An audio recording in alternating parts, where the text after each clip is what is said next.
In the Odyssey app at The Fan Rochester, the sports leader, 95.7 FM and AM 950, The Fan Rochester, an Odyssey sports station. It's time to start the show and talk about the sports we saw. Inside jokes and takes from Danger and Battaglia, Bills and the Sabres and the Amherst. Who gave a microphone to these jerks? Welcome to the sports bar, that's where you are. Welcome to the sports bar, that's where you are. Welcome to the sports bar, that's where you are. With Danger and Battaglia.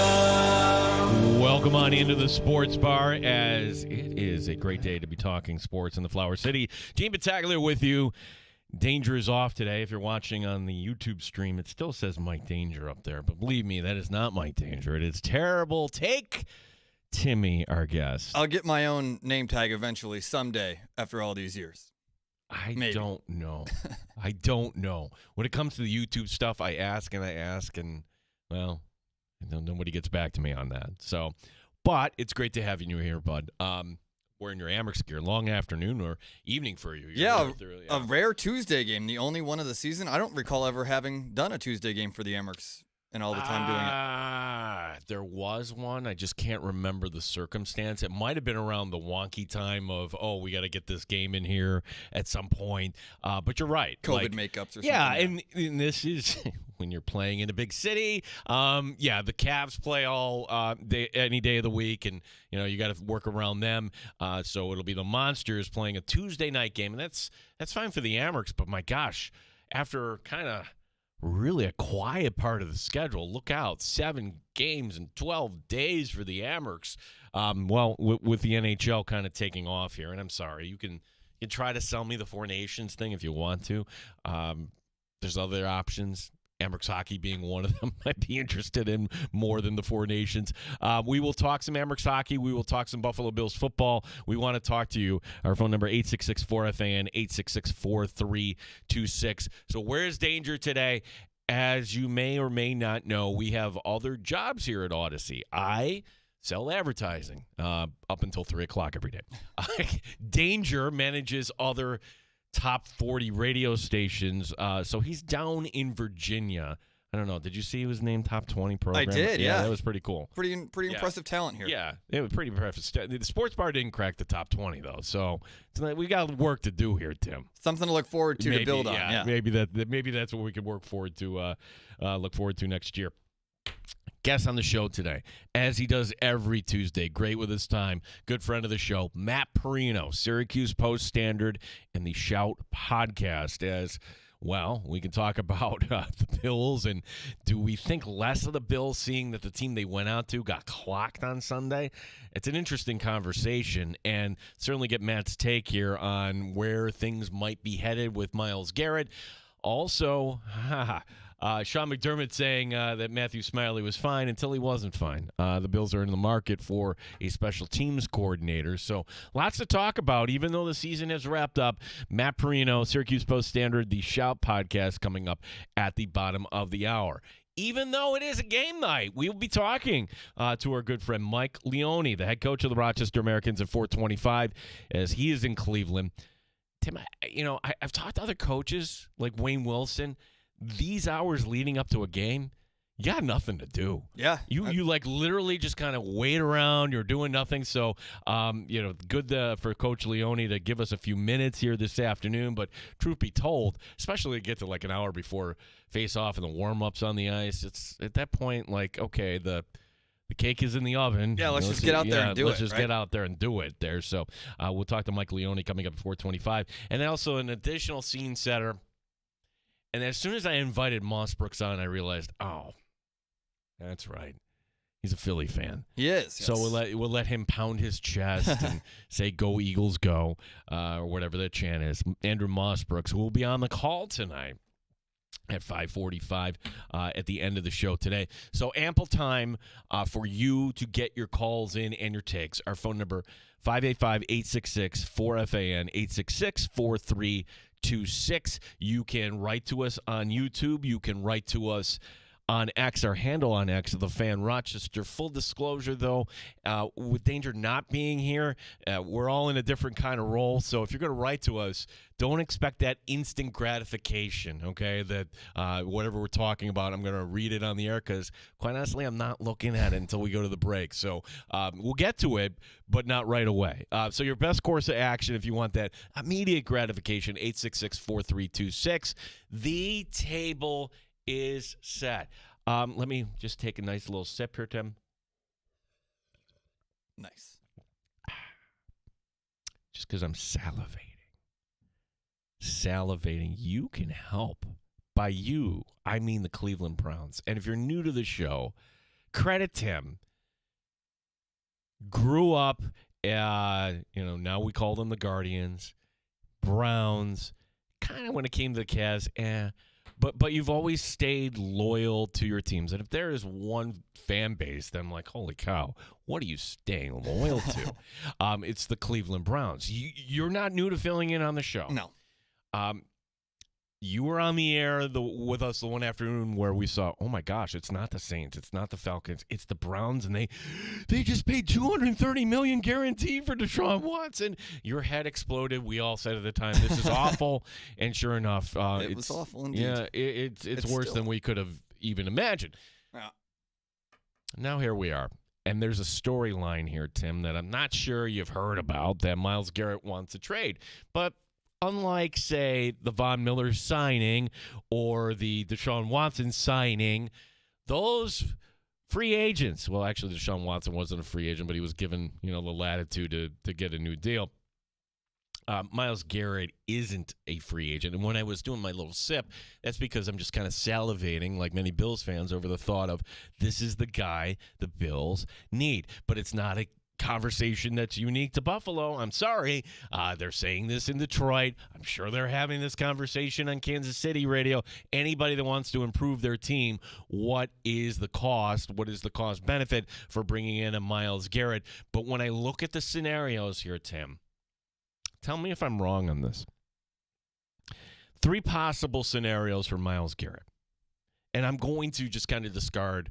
You could always come up with, outlandish scenarios, meaning he's going to retire or he's going to become a priest. No, I'm just going to go to the 3 basic scenarios, okay? Scenario, I think the least likely, number 3, is he gets traded to the Buffalo Bills. That's the least likely scenario. I think the second least likely scenario, he gets traded somewhere else other than Buffalo.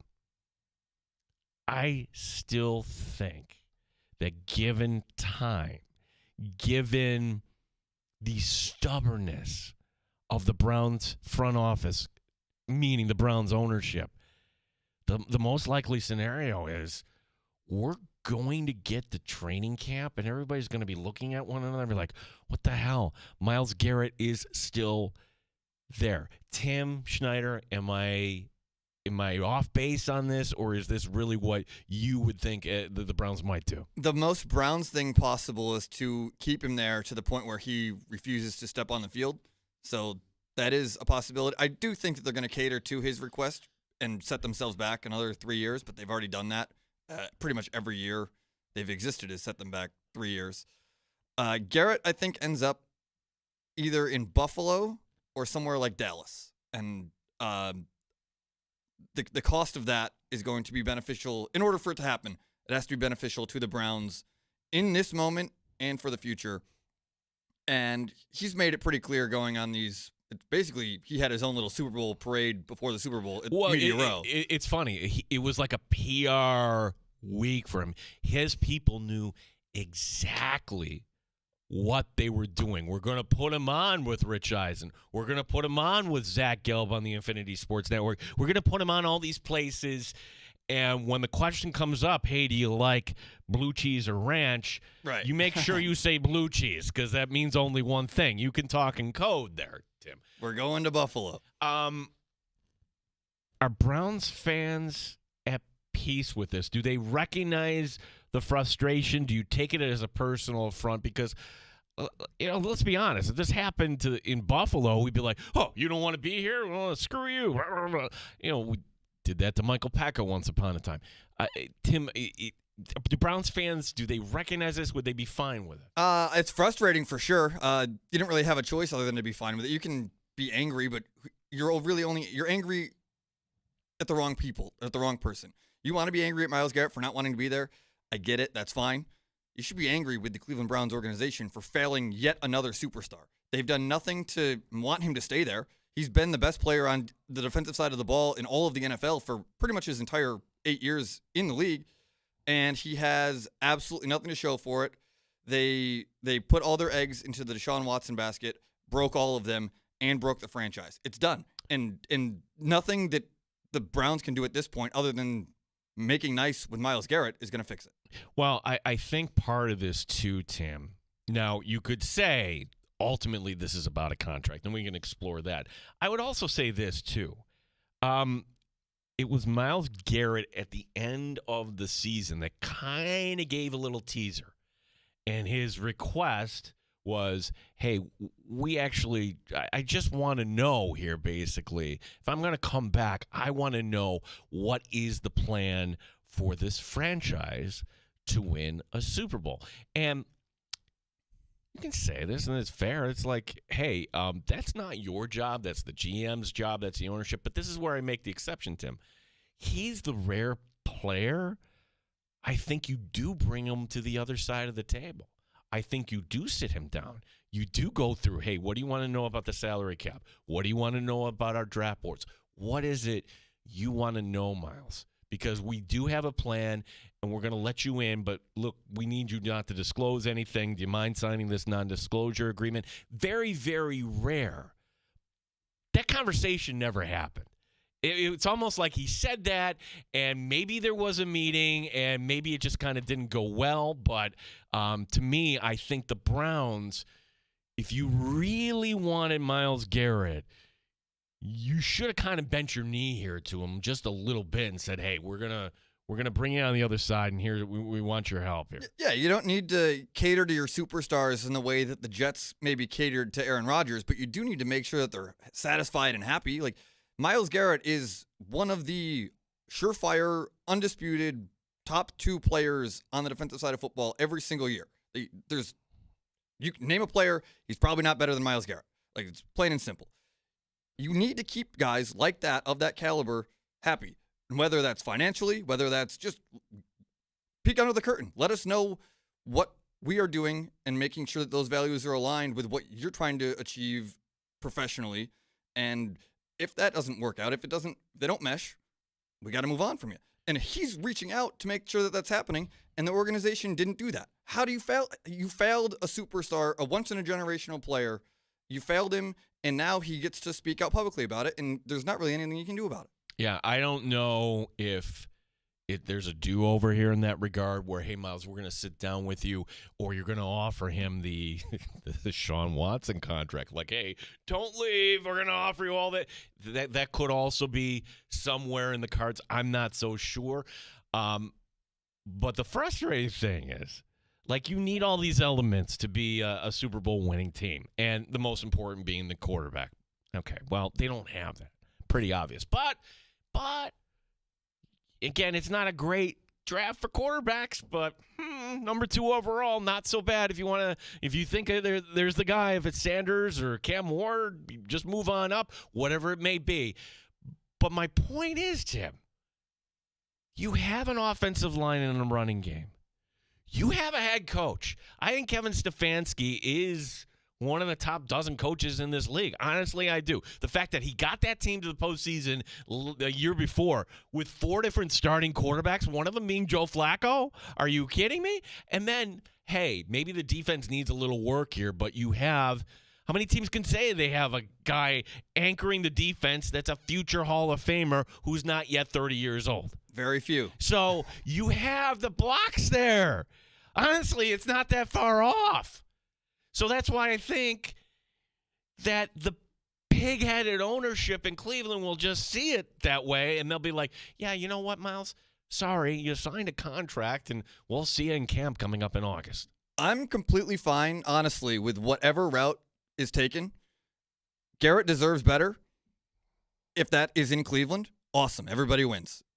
If that's not in Cleveland, and they get something of value, which is tough to dictate right now in February, not knowing exactly what the market is on him, but it's got to start with 2 first-round picks, you would think. I mean, I could be wrong, but 2 first-round picks for a guy of this caliber at this age, still in his prime, it's a pretty good deal for both sides. But if they don't do anything or they get less than for him, then it's just back to square one. Well, so yeah, let's make a few things clear here. So it's been kind of murky about, okay, does he have a no-trade clause? He does not, okay?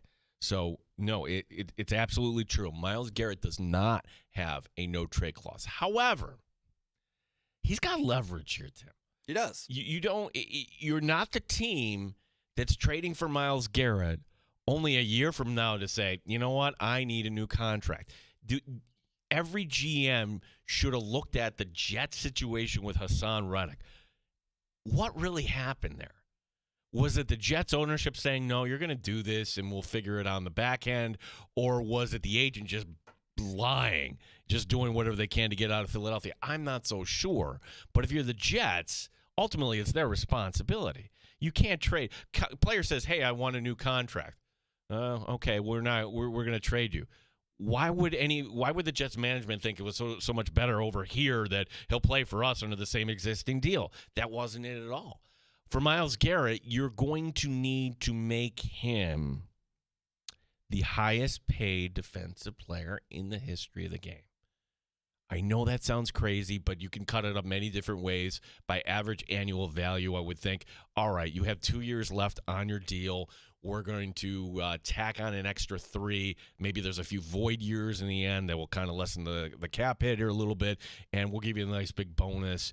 Are you in? Are you ready to lead us to a championship? So that's hurdle number 1 for Buffalo. Can you – because the cap, to a certain extent, it's something you got to deal with or else you become the New Orleans Saints. Yeah, there's a means to manipulate it, but there is work to be done in order for that to be successful, yes. Yeah, and the other part here, too, is where, sure, you're saying 2 first-round picks. And it's funny how Barry, the GM, said, we're not trading him for 2 first-round picks. Well, he's essentially saying that's the starting point here.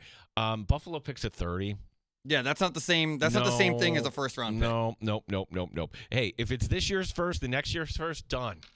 Or a first and one of the Buffalo's 2 seconds, sign me up.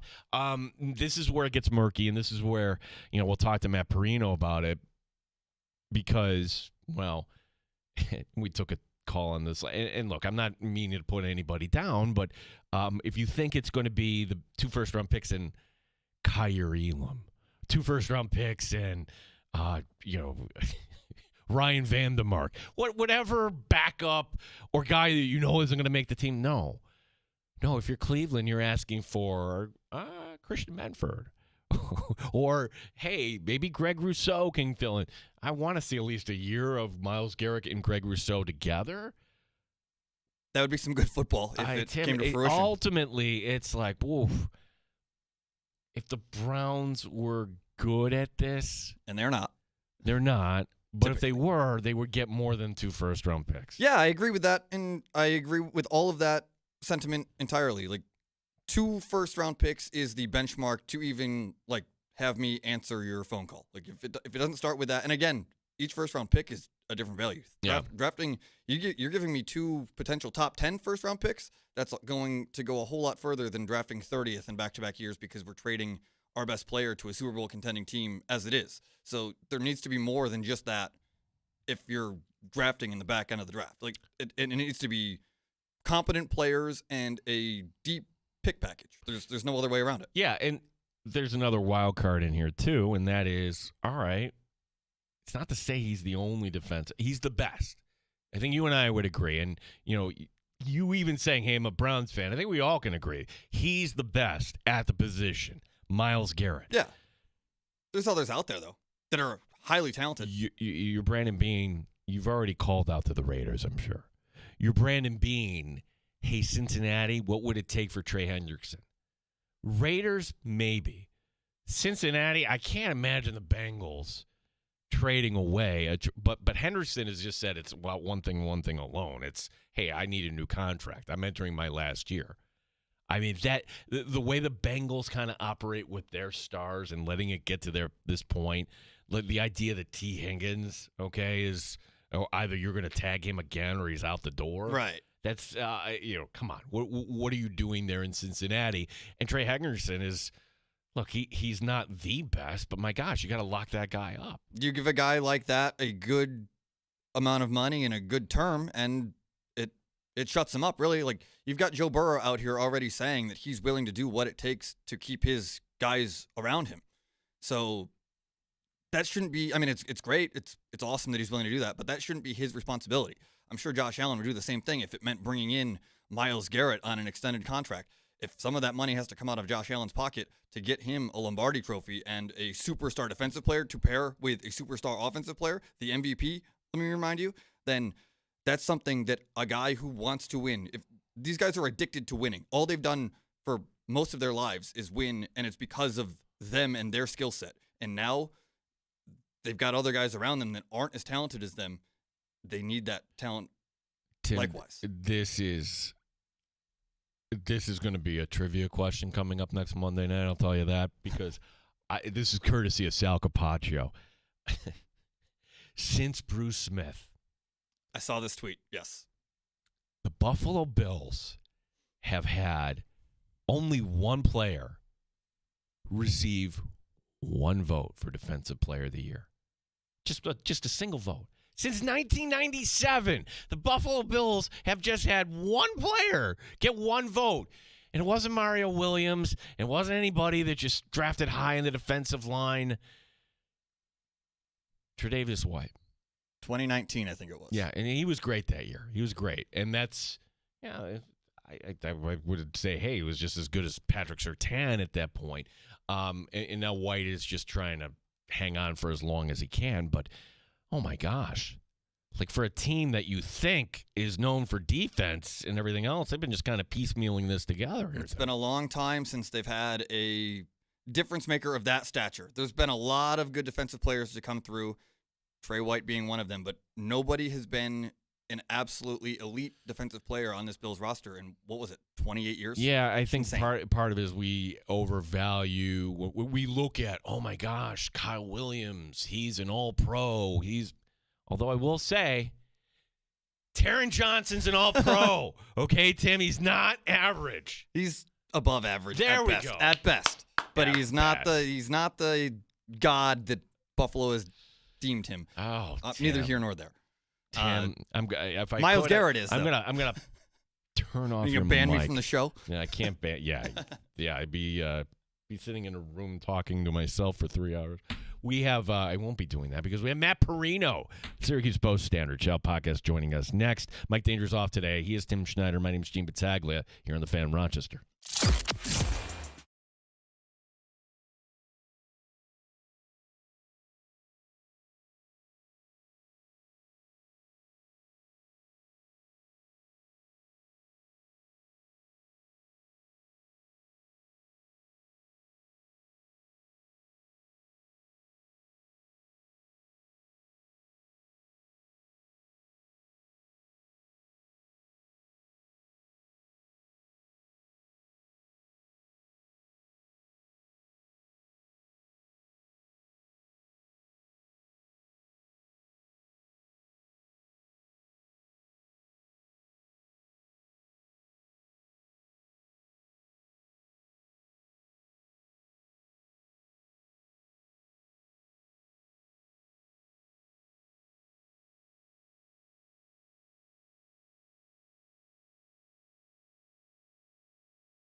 Sports Update.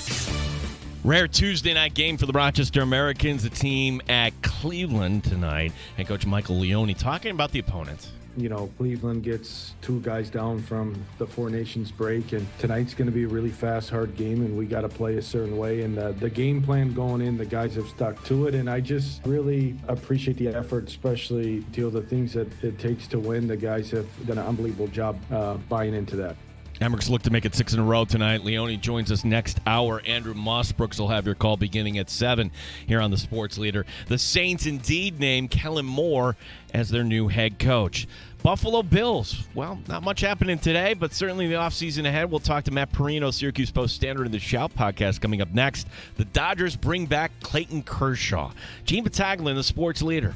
The Fan, Rochester. Pull up a stool and join us. 585-866-4FAN. 866-432-6. The Sports Bar with Danger and Battaglia on the Sports Leader. 95.7 FM and AM 950, The Fan, Rochester. Always love talking to a good friend of the show, and hopefully he gets a few days off. Not a week or two. Matt Perino, Syracuse Post-Standard, the Shout podcast. And Matt, I know for a lot of Bills fans, they were just kind of chuckling and enjoying, oh my gosh, all this stuff with the Chiefs happening on Super Bowl Sunday. But is there something to be said that, maybe the Bills are still a little far away? Because I'm wondering, Matt, what that would have looked like had Buffalo gotten to the Super Bowl. Matt, how are you today? I am good. I think I get that because, that defense is really good, especially up front. I think it would have been a challenge. But I do think that the Bills would have had a couple more answers potentially to find some success earlier in that game. I also think that, scoring off of turnovers is a big deal. And I just don't think Kansas City took advantage of that opportunity early in that game. But it was dominant. I mean, I think the biggest thing for me that I took away from it was how much work the Bills have to do on their own defensive line to try to get to a level where you're getting contributions. I mean, there's not really anybody on that Eagles defensive line that is a household name superstar player a la Myles Garrett or Chris Jones.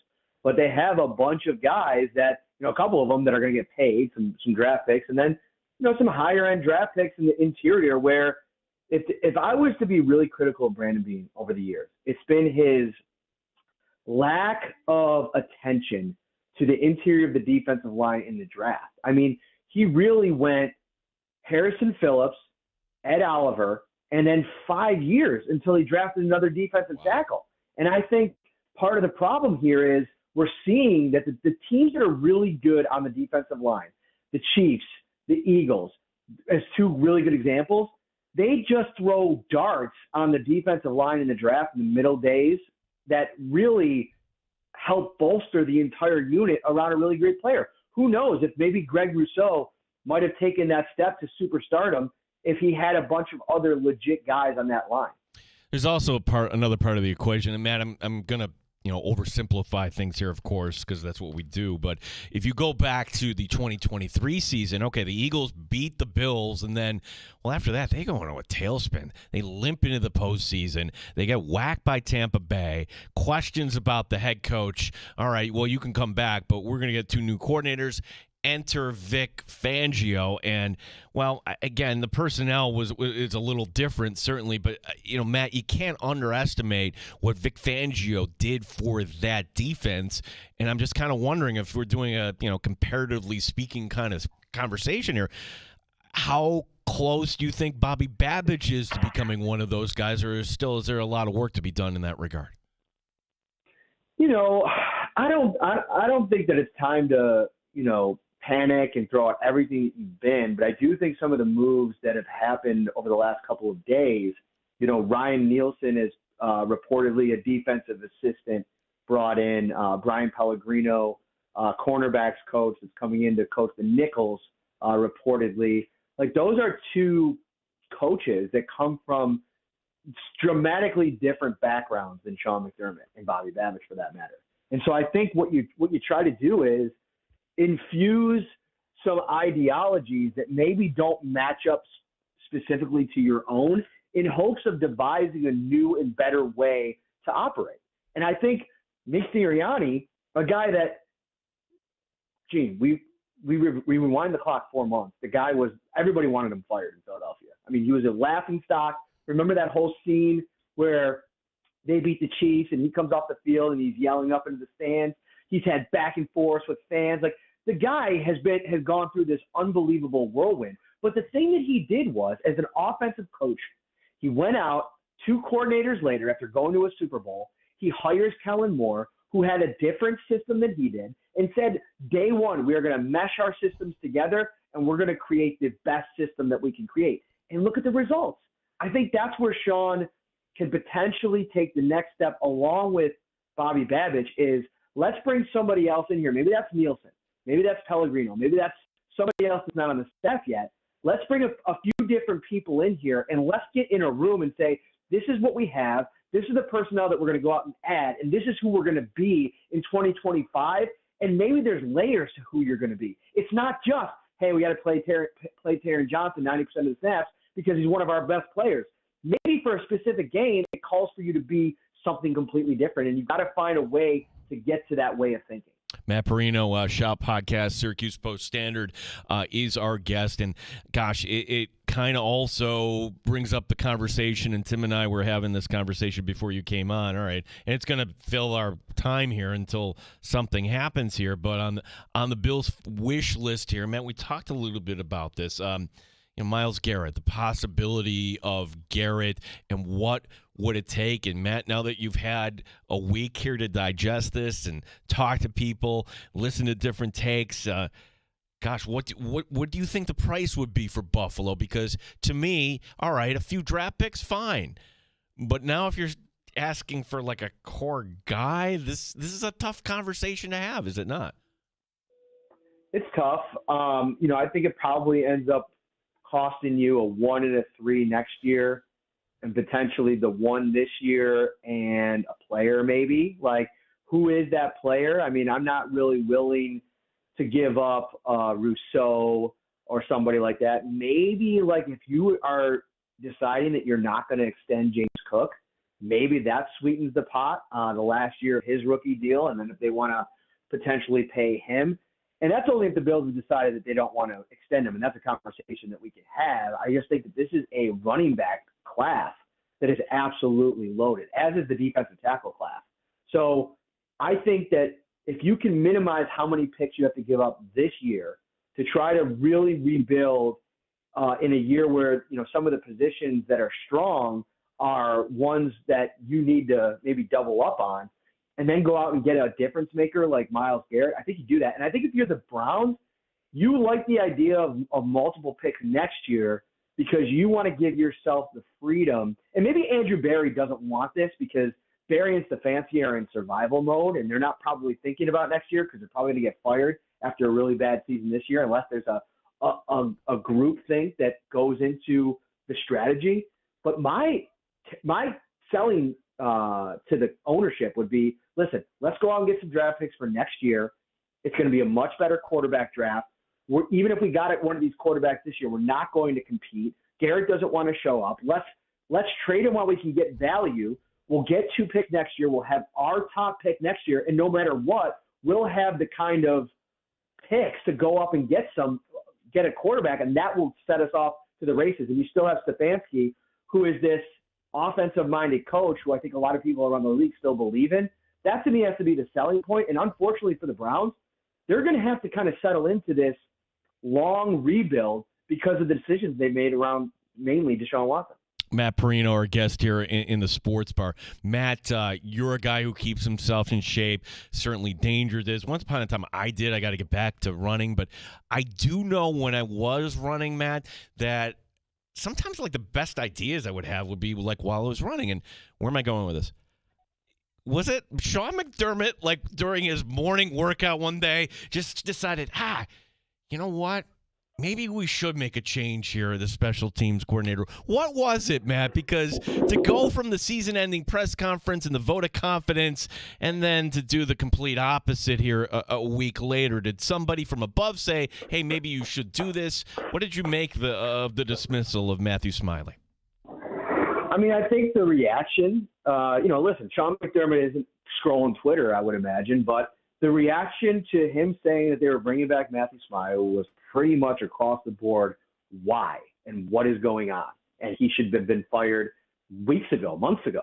I mean, this is a problem that, listen, I get what Sean was talking about when he was asked about Smiley and why he believes in him. And, they took a step back this year on special teams in part because he didn't have as many regular contributors on special teams, like Tyler Matakevich, the Saran Neal, all of those longtime staples, the Tyrell Dodson.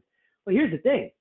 Elite programs that are paying quarterbacks $60 million a year don't have the luxury of having those players on the roster anymore. So this is going to have to be a thing where the coach, that's the special teams coordinator, is going to have to get the best out of what he's given. And Matthew Smiley definitively didn't do that in a Super Bowl window year, in a prime year of Josh Allen. And that can't be a reason you're losing games. And, there was one game at least where they lost the game because of special teams. I mean, if they win that Rams game, who knows? Maybe that puts a little bit more pressure on the Chiefs, and maybe they falter earlier. Maybe you get the 1 seed. You can play it out a million different ways, but I think he went back to the drawing board. It's a constant evaluation happening this time of the year, all the way up through the draft. I mean, they're evaluating all their systems. I mean, John Perry was brought in, I think, in March or April last year. This is something that's going to be ongoing, and I think the reaction to it was, how can you go into another year with a special teams coordinator whose unit finished 28th in the league in DVOA? That is literally bottom 5 worst special teams unit in the league. How can you contend for a Super Bowl when one of the 3 phases, and you talk about playing complementary football, is that bad? It's got to fall on the coach who's been here since 2017, who's been here since the 13 seconds game as the head guy. I just think you needed to move in a different direction. Well, Matt, I'm going to make a suggestion, and I don't get to go to the press conferences, but my gosh, if nobody asked this question, before training camp, I swear I'm going to ask Sean McDermott this. Hey, you had 2 captains last year? There are 3 phases of the game? What do you think of having a special teams captain? And I have the guy in mind. He's not under contract right now, but to me, Mac Hollins as a special teams captain, Matt, would fit. Right. Yeah, no, I think that's a good idea. And I think if Hollins is back, that makes a ton of sense. I think they're probably going to try to prioritize bringing him back in that role. I think it's an affordable way to fill what was the last 4 years, the Gabe Davis role, right? I think he filled he played Gabe Davis better than Gabe Davis did last year, in my opinion. He wasn't that as big of a part of the offense, but in big moments across the season, man, did he have some highlights. I mean, that even in the Chiefs game, I felt like the touchdown pass that he grabbed and the other play that he made down the sideline. I mean, those are kind of big game Gabe, right? That was a nickname that the fans started talking about. So I think that makes a ton of sense. You know what you get out of the guy in special teams. And I wonder, Reed Ferguson, I believe, is a free agent. I wonder if they just don't move off of him and try to get, the league minimum for the long snapper just to kind of continue to play the margins with these with all these positions. Yeah. Do you have any preference as far as the new coordinator? This we do know, Matt, because while teams are going to fill their staffs rather quickly, everybody wants their first choice, right? Now that the Saints are the last team to hire their head coach, I mean, you've got the guy in Denver that was let go. You have maybe some other candidates. I've seen the Notre Dame special teams coordinator. I don't even know if that's worth consideration, but is there anybody that you have your eyes on? I mean, I guess probably Darren Rizzi. I don't know if he's now with the Broncos. So the Broncos he did sign with the Broncos? Yeah, at least 3 hours ago, he's a leading candidate. Oh, okay. All right. So I don't think he's signed yet. If that's something, you wonder, too, is that something where Rizzi didn't get that job? He knows Sean McDermott.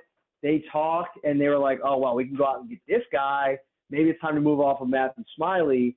I don't know if that ends up being what happens, but maybe there was a conversation that was had with somebody that was available Maybe somebody that Sean knows that maybe forced his hand. But honestly, I don't know enough about special teams, as you know, I think from our conversations over the years.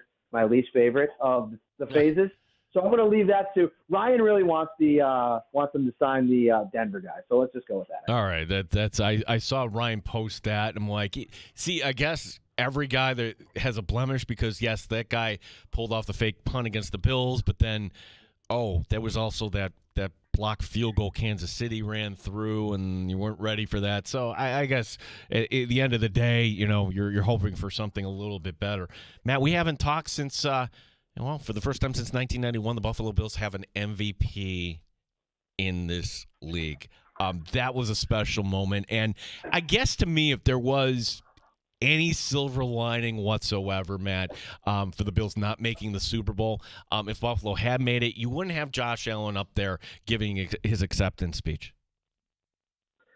Yeah. I think he'd probably even himself have been not being able to accept it in person and do the Saquon Barkley whole deal.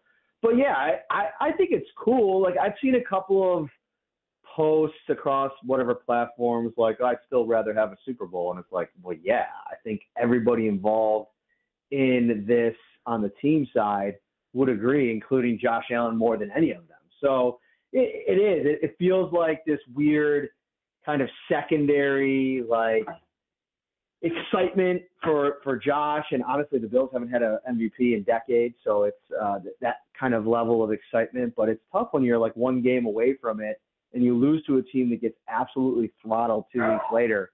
To try to find the bright side in it, I guess, is tough. But that was a cool moment. It was a cool. He did a really nice job in the speech. I thought. I think he hit all the different layers. And I think saved the best for last. I know he's just newly engaged, but a very smart man with the way he closed down that speech. Yeah, like finally here, like Matt, this is just kind of a fun question too, and maybe this will come up in a Shout podcast at some point. But I'm watching the Super Bowl, and mind you, I don't watch every Super Bowl, but I sat down and from beginning to end. I mean. In the beginning, they had these celebrities introduce the Buffalo Bills, and there's the guy from Mad Men, and there's Bradley Cooper. Who would be the guy in Western New York, or the woman, or I can't. Somebody we discussed this yesterday, and Haley, I would think, wouldn't be up for that, or maybe that'd be kind of odd to have your fiance introduce the team. But we're not kind of known for our celebrities here, Matt. Yeah, I think. Who are a couple of people in the mix? You know who probably would have done it because he had a really hot December was Chad Michael Murray. He had that made for Netflix special where he was doing the whole daytime talk show. I can't remember what it was called, but he played like a male dancer or something, but it was like a Christmas movie on Netflix, and it was super popular. It got the kind of buzz, I believe, that do you remember years ago Channing Tatum played in that one movie where he was like a male dancer of some sort? Do you remember this? I don't. Yeah, you got to bring in Miss Perino on this one. So yeah, whatever it was, Channing Tatum was in his prime run, and honestly, Chad Michael Murray, who's been kind of off the scene for a while, he hasn't had any big hits. He's been more doing the Hallmark movies. It was a huge one for him, and he's super popular. He goes to a lot of Bills games. I think it would be him. We're coming up Wolf Blitzer. It's we're going. He couldn't do that. Couldn't do that. No, you can't. Wolf Blitzer, no. William Fichtner is kind of a little bit. You know who probably would have done it actually? Who would have been really fun? Shooter McGavin, because Happy Gilmore 2 is coming out soon. That could be the play. That would, yeah. That could do a whole thing there. Yeah, there we go. That would have been fun.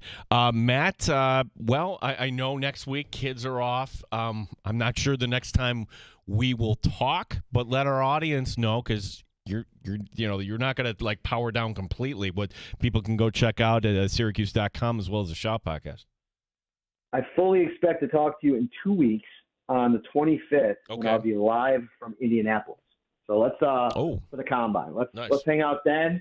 In the meantime, the Shout podcast. We're at the end of the month. We don't have the date locked down yet. the new Wing Nuts is opening.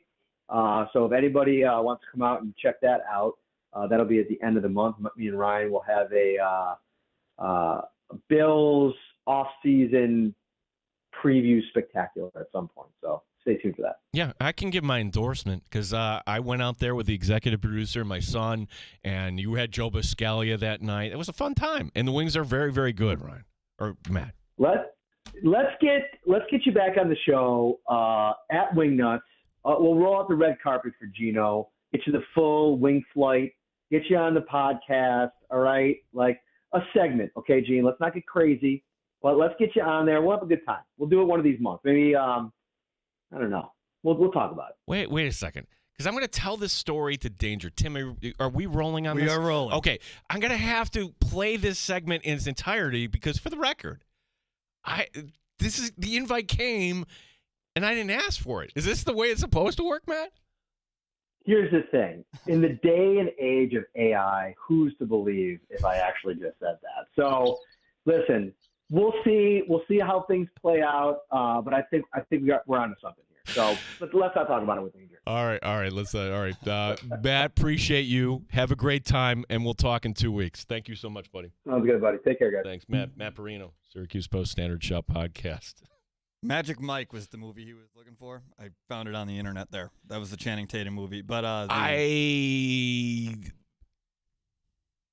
didn't want to go to the what do you and Miss Perino watch?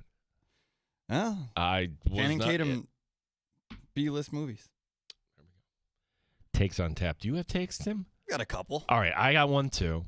Got time for your calls. 866-4FAN, 866-4326. By the way, you call on that line. It's the Good Smoke Barbecue and Pub Wingman line. 866-4FAN, award-winning barbecue from Good Smoke Barbecue and Pub, 135 West Commercial Street, East Rochester. GoodSmokeBBQ.com. You're listening to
Rochester, the sports leader. 95.7 FM and AM 950. The Fan, Rochester. An Odyssey sports station. The Fan, Rochester. Sports update. Tuesday night hockey for the Rochester Americans, a team at Cleveland. Head coach Michael Leone liking his team's work ethic. For 44 games of the year, our guys have given an unbelievable effort every single night. I'm a big believer in your play away from the puck, so it was my mentality to tell the group, if we're good away from the puck and we can pressure with our skill group, you're going to have the puck more. We'll talk to Leone coming up at the bottom of this hour. Andrew Mossbrook's on the call tonight, beginning at 7 here on The Fan. The Saints indeed named Kellen Moore as their new head coach. The LA Dodgers bringing back Clayton Kershaw. Kershaw coming back for an 18th season. Sports is brought to you by GetMyPerks.com, where today you can save half off to Eaglevale. Gene Battaglia, the sports leader, 95.7 FM and AM 950, The Fan, Rochester.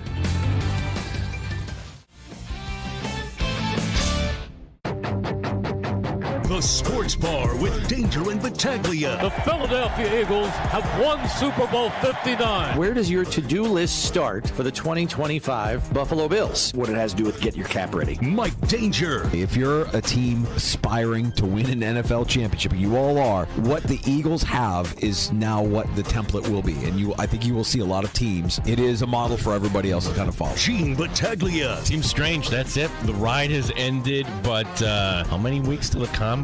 Like football season's over with. Let's look ahead. Matthew Smiley, are you good to bring him back in 2025? Yes. I'm not surprised at all. Special teams were not good, and I just thought they looked ill-prepared. It's not all on the coach, but there's times when you say, okay, we're moving on. So you had to have a feeling they were thinking about doing this. Terrible take, Timmy.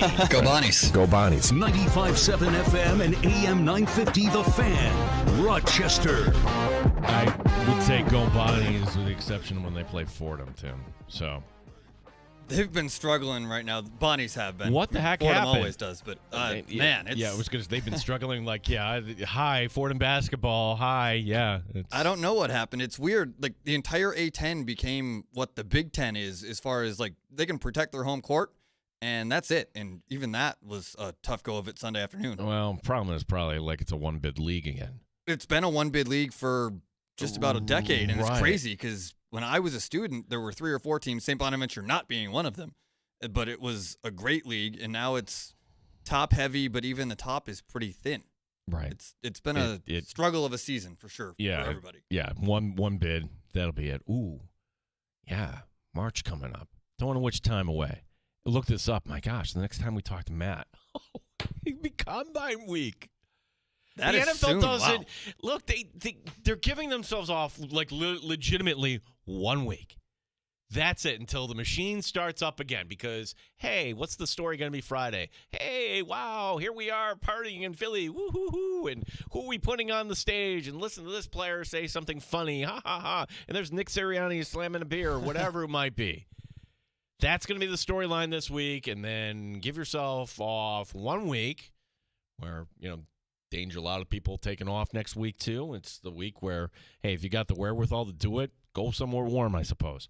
I will not be, Tim. I will be here with you on some of these. Same. Days. Yeah, I'll be around. We'll be anchoring. We're holding it down here in the Flower City. He is Tim Schneider. I'm Gene Battaglia. Danger is actually not on vacation today, as Danger would say. He's on assignment. Down in Virginia. We have time for your calls, 866-4FAN, 866-4326. If you missed Matthew Fairburn, best way today to do that, just download the Odyssey app and use the rewind feature. Chapters, you can go back in time and listen to that because Matt is always good for some Bills insight. And I thought he had an interesting take about the Bills special teams coordinator because hard to handicap who might get the job, Tim.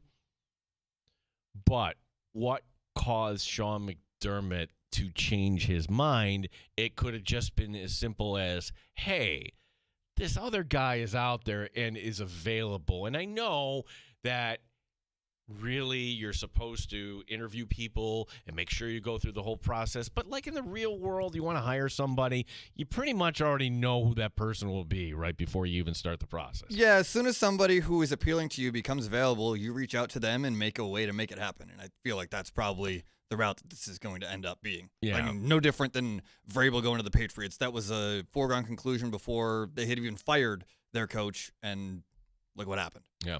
Maggie and Perloff, we're having some fun with this here, too. And if there's one team that is just not buttoned up PR-wise, that just exactly what's going on in their front office, that it just leaks everywhere. This is the way it used to be in Buffalo with Doug Whaley, and then new management showed up, and that was the end of that. No, the team I'm talking about is the Jets. And the Jets, it's either Rodgers or Leberfeld. This one is from Rossini. Diana Rossini of The Athletic with this report that the Jets were willing to consider bringing back Aaron Rodgers. However, they made a request. Aaron, we want you to stop doing the McAfee show. To me, that seems like a pretty reasonable request, right? Like, hey, are we really in on football, or are we trying to dabble in the media?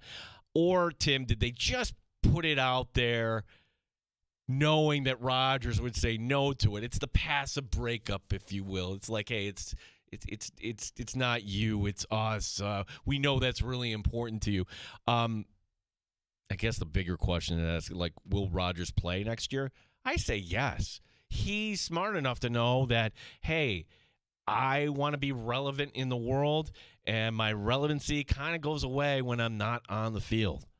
He'll be somewhere. The Raiders, the Steelers, the Giants, Colts maybe.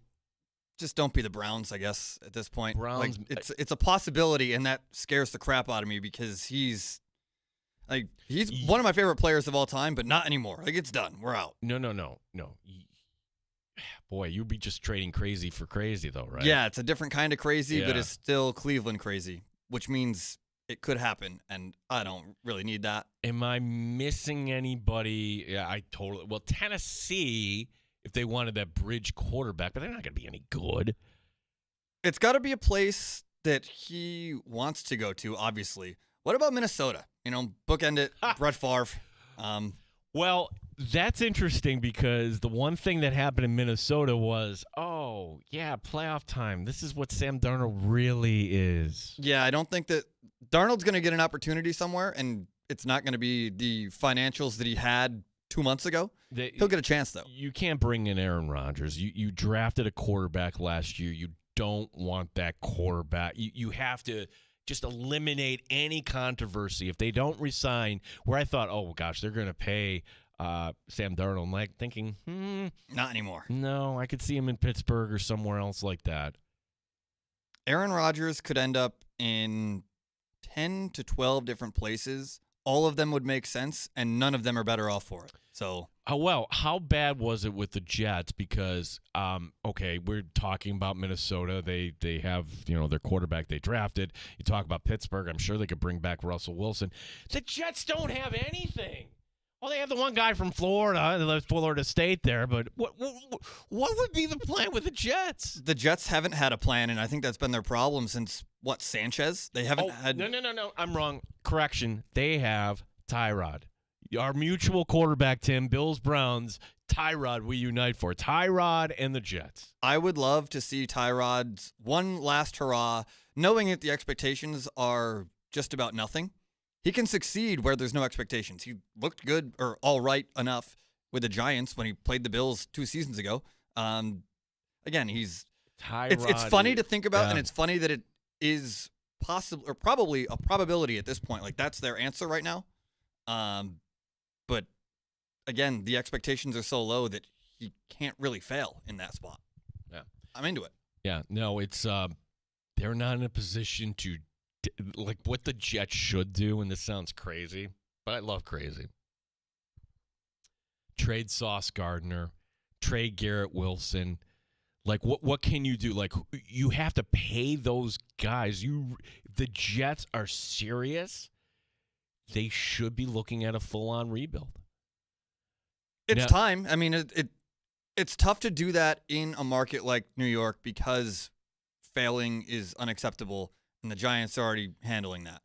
But if you really break it down football-wise, their best bet is to fail miserably and build from the bottom up within their own. Don't make a move or a free agency splash. You're not in a position to do it. especially with what the Bills look like right now. The Bills are a powerhouse. The Patriots are on the come up with a rookie quarterback. We'll see how that ends up going with the new coach.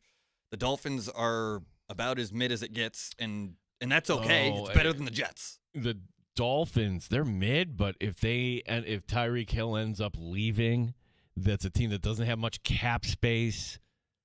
Do you really trust their GM to have a great draft? I mean, it's a team, and they're maxed out on Tua here. No, the Dolphins are not in a good spot by any means, but they're certainly in a better spot than the Jets are in right now. I would take the Patriots over the Jets right now. The Jets are in a sore spot with if once they officially move on from Aaron Rodgers, open the floodgates, just fail entirely and build from within and fix the culture that you've created over the last 15 or so years. 866-4FAN, 866-4326. You can write to us on X or on YouTube. Our handle on X, The Fan Rochester. Tim, something came across my feed that was interesting. And, yes, baseball season's coming up. And, yes, it's tough watching all the teams you want to watch if you're in this day and age of streaming and different packages. If you're a Yankee fan, how many different platforms do you have to subscribe to, knowing that, hey, you're on Yes, but you're also on Apple and you're also on ESPN, and don't forget about the Fox. That's why I was hoping that you would have this network. What was it called? Venue, I think it was called, something like that, that it ended up going away because they realized, we're going to have a lot of lawsuits here, that Turner, ESPN, Fox, you would just have a one-stop, pay $50 a month, and you wouldn't have to pay for the freight of everything else. Just a sports streaming app. Maybe we'll get to that someday, but that was killed. Where am I going with this? Your team, the Cleveland Guardians today. I saw this. Anybody want to take a guess how much it would cost to stream Guardians baseball for an entire season? $99.99 is their streaming package. Now, you wouldn't get all 162 games knowing, hey, there's a Sunday night game, or, hey, you're going to be on the Peacock Sunday morning game. Yeah, the Peacock or the Apple TV exclusive. Like there's, again, but you're going to get every other game. I'm like, wow, Tim, that seems pretty reasonable. Wait. Does this mean actually you could get this in Rochester if you're a Guardians fan? It does. Really? Yeah, I could buy it right now if I wanted, but I typically get the whole MLB TV package for all 30 teams. But if you are a single team fan that only cares about your team, that's a great deal. That is a great deal, and I'm just wondering, oh my gosh, is this actually sustainable? Is this just kind of the we're going to hook you price, and then next year it's going to be $500 or whatever it is? And then I'm also wondering, and you kind of clarified this too for me. All right, I'm right now on Fubo. Fubo doesn't have SNY. Well, hey, maybe I could just get the SNY package. Can I just pay $99.90? No, I can't, because technically we're a Mets/Yankee market, correct? Right. Well, if this exists for the Mets, yes, you have access to it. But because they have their deal with SNY, it becomes an issue. Like how it's set up right now for, I think, half of baseball lost their TV contracts over the course of the offseason and now. Cleveland being one of them. Their fix to it is to have MLB produce all their telecasts, and in doing so, it's a stream, and they're not tied to a TV contract or market that excludes them the rights and stuff for the blackout stuff. The Mets do have that with SNY, so that's still going to stick around for this market for New York. Oh gosh, like that's the part where just end these blackouts. Once those go away, it kind of turns the streaming or TV on its head, and I don't know why. I mean, for my entire life, I've been wondering. So it's been a long time it seems like an archaic thing. Like with the way that everything is web streamed now or streamed, very few people have regular cable and a home phone line anymore. I think it's time to just do away with, the NFL did it with blackouts, 15 years ago? It's been a while. Baseball being behind, I mean, it's very baseball for them to be behind. Well, you know why the NFL did that, Tim? To make money. They wanted Congress off their back. at the time. There was something, I can't remember the actual issue, but yeah, okay, you know what? We're just going to, because it was actually kind of done in reverse. Like, hey, if the game is sold out, you must put said game on television. But it worked the other way. Like, hey, if it's not sold out, well, then we don't have to. No. And like, it was up until like, what, 2014 that we'd have this game is blacked out.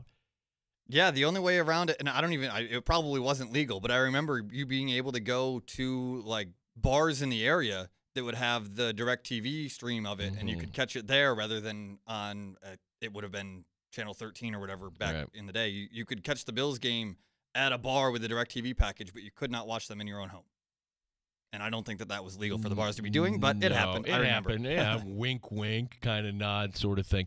I think this is great for you as a Guardian fan, but like, can baseball kind of see? They're trying to walk the fine line here, because for the Guardians and for any other team, the Royals, the Padres, blah blah blah blah blah, every other team that doesn't have their deal and they're just gonna do this direct.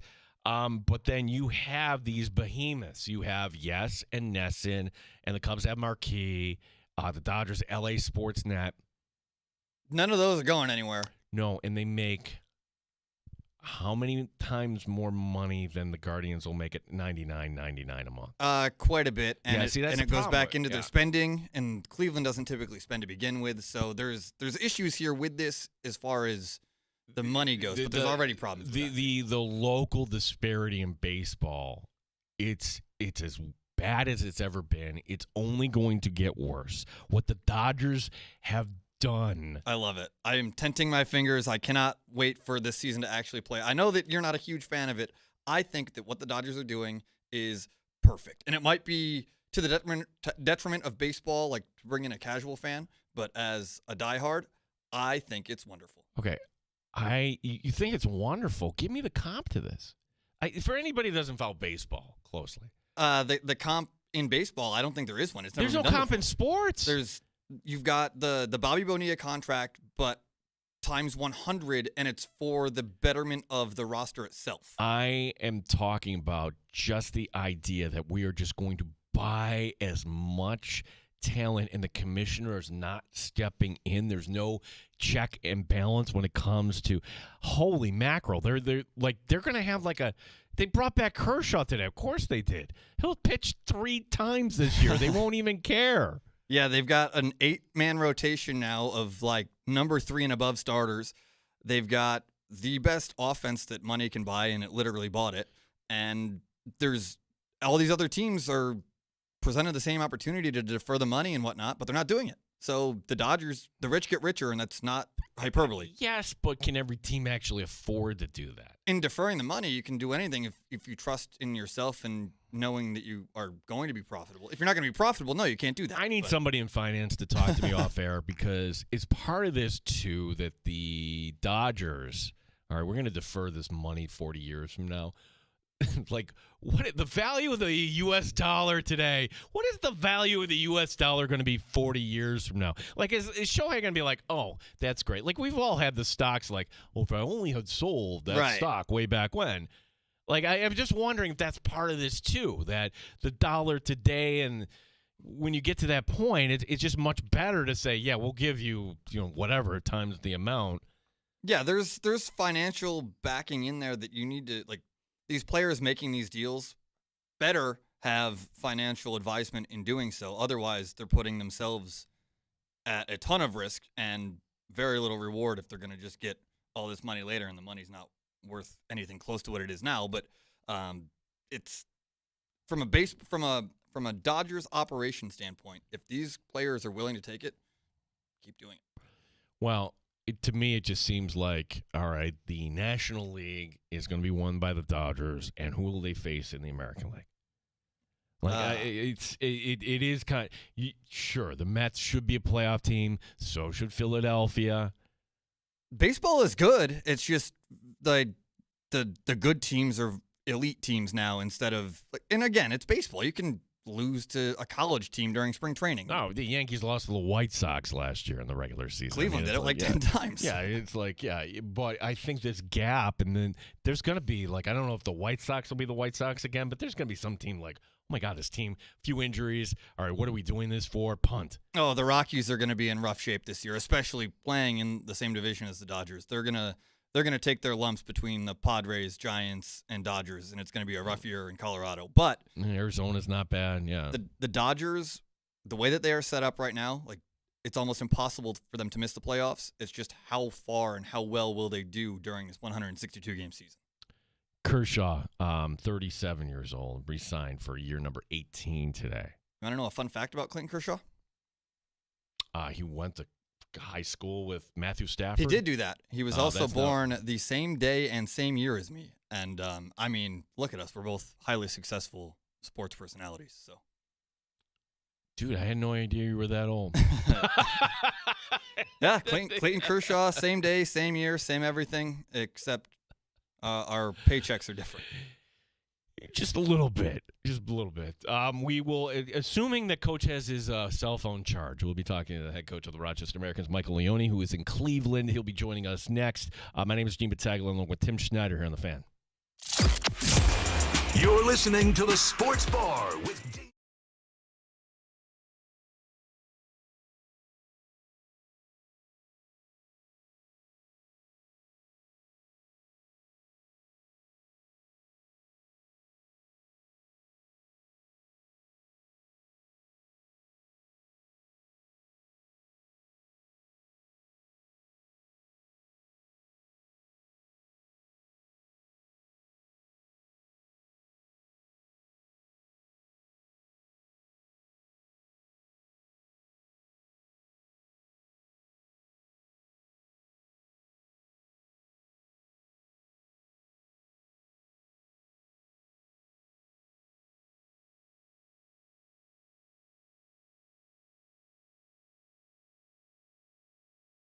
can major in wear and tear. Plus, housing so many students doesn't leave a lot of room to house all the supplies he needs. That's where Grainger comes in. With over 1 million industrial-grade products and fast, dependable delivery, Grainger carries the quality products he needs so he doesn't have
Sports Update. It's the rare Tuesday night game in the regular season for the Rochester Americans. Team tonight playing at Cleveland. Head coach Michael Leone on the opponents. You know, Cleveland gets 2 guys down from the Four Nations break, and tonight's going to be a really fast, hard game, and we got to play a certain way. And the game plan going in, the guys have stuck to it, and I just really appreciate the effort, especially the things that it takes to win. The guys have done an unbelievable job buying into that. Coach joins us next year in the sports bar. Andrew Mossbrooks will be on the call tonight beginning at 7 here on The Fan.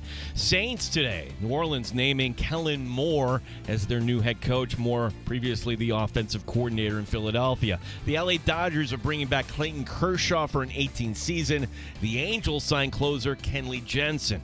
Gene Battaglia, the sports leader, 95.7 FM and AM 950, The Fan Rochester. Straight up with no chaser. You're in the sports bar with Danger and Battaglia on the sports leader, 95.7 FM and AM 950 The Fan, Rochester. Let's jump right in as Michael Leone, as he does every Tuesday, head coach of the Rochester Americans, joining us here in the sports bar. But, Coach, this is a Tuesday where you're actually playing a game tonight, so we really appreciate you giving us some time here. Coach, little but different weekend for you. Just the one game on Friday, you get the win, but talk about the stretch now you got coming up here beginning tonight. The beginning 7 games in 12 days. How are you, Coach? Doing good. Yeah.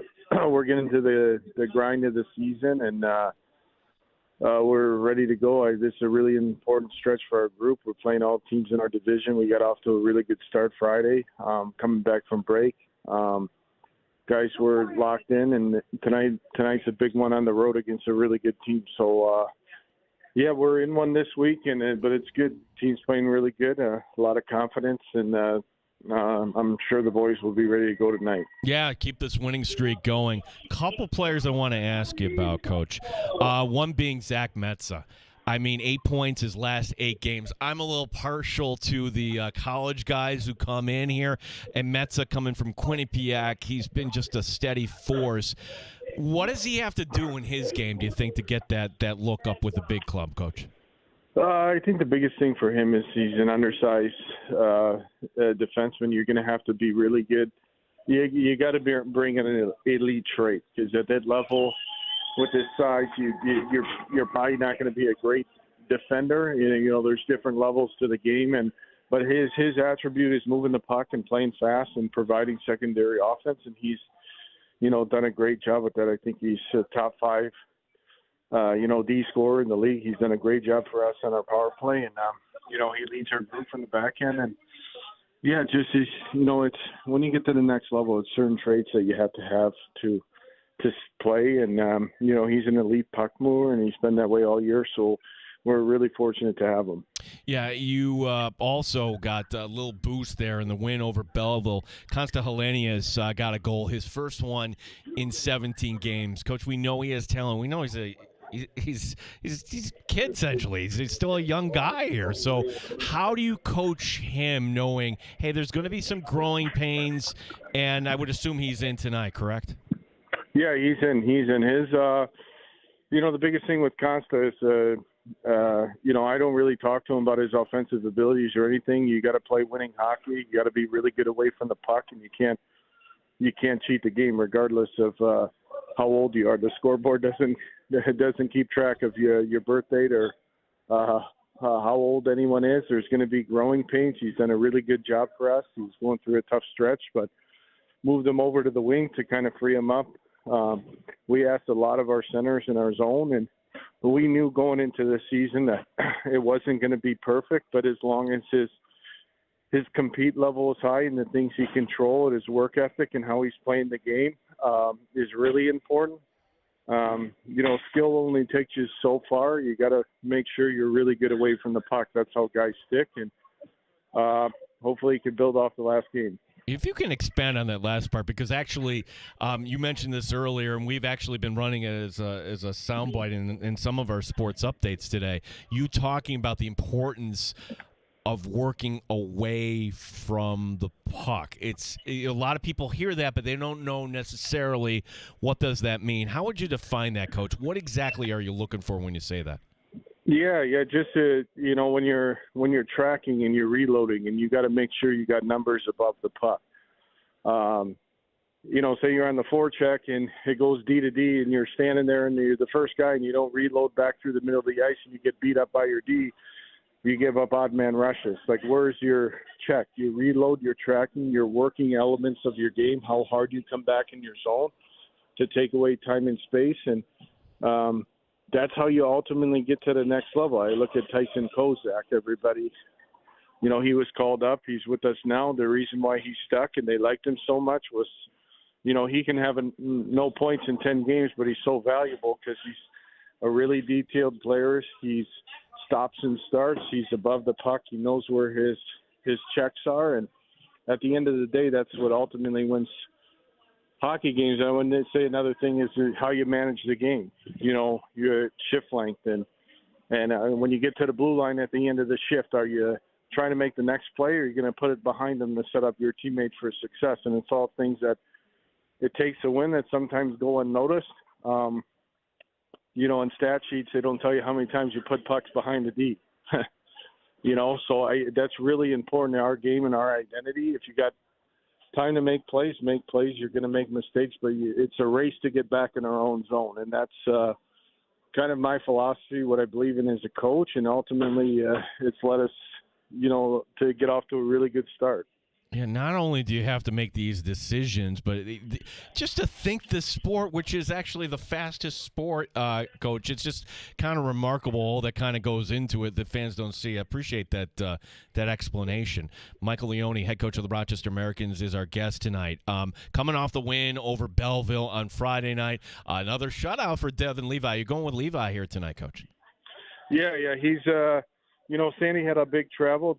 Sandy was actually supposed to start last Friday, just with the travel and, practicing every day, not having an all-star break. Dev got this started. Sometimes hockey gods are on your side, and they were on our side. Dev played great, and we got a lot of games against really good teams, and Dev's going to get a majority of them this week. And, someone gets a shutout, you got to put them back in. Yeah, that's usually the rule there. So you get a good team tonight on the road in Cleveland. We heard you comment how Cleveland has a couple guys down from Columbus. Tell us a little bit more about this opponent. What do they like to do, Coach? Yeah, they're really good off the rush. The two guys that they called down, Belbalous and Pythia, weren't just in and out guys. They were playing about 15, 16 minutes a night up top.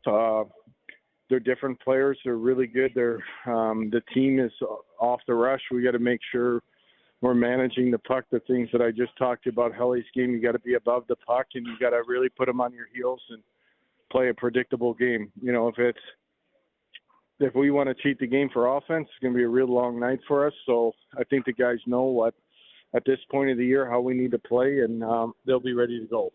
And, Coach, forgive me here because it's a little taboo to ask you about, on a game day, the upcoming schedule. However, for our listeners, you got one of these weekends coming up where you're 3 games, 3 days, 2 times to check out the Amherst this weekend, Friday night against Syracuse, and then also coming up against Laval on Sunday. So your thoughts on what fans might be able to see coming up this weekend, Coach? Yeah, Syracuse is probably one of the hardest teams to play in the league. They got 4 guys down from the NHL. That roster is going to look a lot different. They're a really good team. Their goalie just got sent down. Dylan Duke, Gage Gonsalves. They're going to be a really good team. So that'd be a great home game for us. Hopefully the fans come out. We're going to need them that one. And then Laval, obviously, that's a team we're chasing. They're the number 1 team in the AHL. We've matched up well, have a lot of really good games, but they're rolling. They play. They're well coached. They're structured. They got older guys, young guys. They do a really good job. So it's a huge weekend for our group. Yeah, and you're there in Cleveland tonight. Amherst and Monsters will have the call beginning at 7. And Coach, I know you're going to have some time here, perhaps leading up to that. I don't want you walking down to the front office of the Cleveland Browns and telling them to trade Myles Garrett to Detroit. You have to understand, this is the guy we need in Buffalo. I'm sorry, you can't have him. Yeah, right. Going back to your comment though on a play away from the puck. How did the Super Bowl turn out? You got to defend to win. Look at the Eagles game. Well, Mahomes couldn't get out of the pocket. Your defense wins. It's true. I mean, honestly, and that's where I just looked at that. I was just come on. You had to be surprised though the way that kind of unfolded. I had the Eagles all day. Wow. Mike, I appreciate that. That's a good call there. Eagles. Defense wins. Number one is second best defense in the league. Well, all right, for your Lions, and again, they were kind of banged up, but if you get Hutchinson back and you add a few pieces, is that the type of defense that could go head-to-head, toe-to-toe with Philadelphia? Yeah, you'd like to hope so. But I remember talking to you guys that I was really concerned about their defense. You can't give up 500 yards of offense and expect to win. It's just not, feasible, especially when you're playing in those high-stakes games. Well, Mike, good luck tonight. We're looking forward to seeing you this weekend over at the Blue Cross as well. Thanks for your time today. Yeah, no problem. You guys have a good one. All right, thanks. Mike Leone, head coach of the Rochester Americans, joining us here. We'll talk to Andrew Mossbrooks coming up, who is an Eagle fan. All right, he'll be joining us at the end of the show today. Didn't mean to get all X and OE, but I knew he would kind of take it because I think hockey is a sport that just a lot of cliches. Pucks in deep is always the big one, right? Oh yeah, you're not getting a soundbite out of many hockey people. No, and hopefully hockey people or people are like, listen, this is such a. You think it's a basic game. It's not. There is so much that goes into hockey that we as fans, like football, okay, I think we know what a zone blitz is and all these different things. I think we're kind of educated on that. Yeah, I mean. Hockey, I think we're a little behind the curve when it comes to that. There's so much nuance. Like football is kind of straightforward in the sense that you can pick up the objective pretty quickly. Hockey, there's so many different things happening in one simple play that there's 10 people on the ice, excluding the goalies, but there's 10 different things going on in that moment because of that. In football, there's 22 on the field, but it's 11's job to stop the 11 moving forward. Hockey, I mean, if you want to really break it down, same thing, but there's so much different intricacies to it because of how the game is played. The analogy I would draw so in 2025, the cool thing to do is play pickleball, okay? It is, yes. When I was in college, it was racquetball. And to me, racquetball is the sport where, okay, you can move your feet, you can hit the ball really hard, but you got to think about the angle and you got to try to set your opponent up. There's a lot of thought that kind of goes into it. And in a way, when you hear Coach talking about playing away from the puck, like you're knowing not to give up an odd man rush or knowing there might be an opportunity or just how you think the game through in hockey. That's the one thing that, okay, you're going to draft these kids, but until they actually play at this level, how good are they? And sometimes it gets exposed. Oh, the game from level to level, the speed is so different from the level that they're coming from. Even the professional level, the ECHL to the AHL, the speed alone, different. Same thing, probably tenfold AHL to NHL. If you don't have the speed to match the skill and the IQ, it's like you said, if you're not playing at this level from the start, it's a tough adjustment. We will take a break. We'll go over some of these headlines from the NFL today. Yeah, Philadelphia is going to be a fun town to be in on Friday, Valentine's Day. By the way, I didn't ask Coach about this, but the Amherst on Friday, they're wearing Valentine sweaters. I don't know if you saw that or not. So. I did, and it's exciting. The specialty jerseys that this team does are top-notch, all of them. I would agree. Like, for the Wings, and it's nothing disparaging against the Wings, sometimes I'm like, that's not for me. I thought the lilac ones, I thought I wouldn't like, and I actually did like them. But I think for the Amherst, though, it seems like they seem to kind of hit whatever the holiday is or whatever. I know there's some people that really don't like the Bills jerseys. I don't know why that is. Like you're just kind of supporting a local team, I guess. But. Yeah, I'm not sure. I don't dislike it, but I'm not sure why somebody would actively hate it. Like, if you're not a Bills fan, okay, sure, you're not going to enjoy it if it like you would your favorite team's team on the ice. But we're all connected. We're all owned by the Pagulas, and most people are Bills fans. So just sit down for the 2.5 hours that they got that jersey on and eat it up. Same colors and everything. 866-4FAN, 866-4326. Time for your calls also on the other side. Mike Danger's out. He's Tim Schneider. I'm Gene Battaglia on The Fan. You're listening.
The Flower City. One Bills Live in the Sports Bar with Danger and Battaglia. Weekday afternoons on The Fan, Rochester. You can listen to us on the FM, 95.7 FM, AM 950, always free in the Odyssey app. We are streaming on Twitch and YouTube And for everybody watching right now on our YouTube stream, you see that really isn't Mike Danger wearing an Amerks hat. That is actually Terrible Time Timmy. Yeah, that's me. That's you. Hey. So, yeah, our person didn't come in today that normally handles the Chiron stuff, but that's okay. I don't even know if I have one. I've done it many a time as Mike Danger, so it's you all know good. What? Dan Drummy has one. Says I'm gonna. Oh, it was here. Let's see here. Oh, there we go. I'm changing this right now on the air. See, now you're Dan Drummy. Cool. Still not me. Still not you. I'm going to leave you as Dan Drummy. That's fine. Yeah. The Bills. You heard Matt Perino mention this. It's official now. The Bills signing or bringing in Mike Pellegrino. Who was Mike Pellegrino? He was the cornerback coach in New England. He had been there since 2015. He's won a few rings. When Mike Vrabel showed up, hey, you're not coming back. So it's kind of an interesting thing when you couple that with the coach from the Jaguars coming over, that Sean McDermott is bringing in some outside guys, Tim. And actually, I think that's actually kind of a good thing because quite often, let's take, for example, we need an offensive coordinator. Hey, I work with Ken Dorsey in Carolina. Come on in, Ken. Well, he was quarterback coach first, but like that always seemed to be kind of the pattern. Seems like Sean McDermott now is kind of confident now that he can just bring in guys that can kind of bring something different here. Yeah, it's nice to be able to bring in guys that you're familiar with and comfortable with and will kind of bend to what you're asking of them. But once you've kind of established that culture, which I think this year they did, you can bring in people from the outside that don't necessarily 100% align if it's going to improve the success of the team. Philadelphia is anticipating a crowd of 1 million for their parade on set. Now, parade for what? Yeah. I said this about Buffalo, Tim, even though Buffalo itself is 1 million people. When you factor in, okay, how many people would go from Rochester and other points? How many people would actually go to that Buffalo parade? Could you get to 1 million people in downtown Buffalo? It would be very close. I don't think you eclipse 1 million, but you're pushing very close to that. I'd say high eights. So yeah, you've got people coming in from Canada. You've got people coming in from Rochester, Syracuse, Jamestown, all the other. But the way they do it now, where okay, we actually need to get our ducks in a row when it comes to security and getting everything down. And we remember what happened last year. We do, yeah, yes. In Kansas City. So like, you got to make sure that everything's kind of buttoned up on that end. So giving it a few weeks, like the idea also, can you imagine that party there if you didn't have to work on Monday? Oh man, that would be. Philadelphia has already, it's been a couple days. It's going to continue to be a couple days. They're going to have themselves a nice couple of weeks, and they're not going to remember any of it, and that's fine. They've earned this parade and success, and more power to them. And hopefully, maybe one day that'll happen here. How rare is it what happened to Kansas City? And we just heard Mike Leone say, hey, he knew Philadelphia would win the defense. That's great. But that was wild. Like, how many times has Patrick Mahomes lost a game by 17 or more points? Or put it a different way, how many times has Patrick Mahomes lost a 3-score game? Less than 5. Correct. 4 times in his career, and of those 4 times, twice have been in a Super Bowl. That's why, as down as they are in Kansas City, when they pick themselves up and dust themselves off, how do they retool?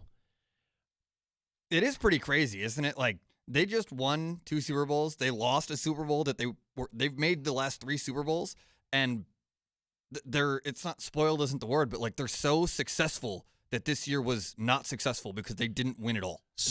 Right. So they're not going to be able to get Max Crosby. He hates the Chiefs, right? He would never sign off on that. And no, the Bengals wouldn't trade Henry. But like, what if the Browns sent Myles Garrett?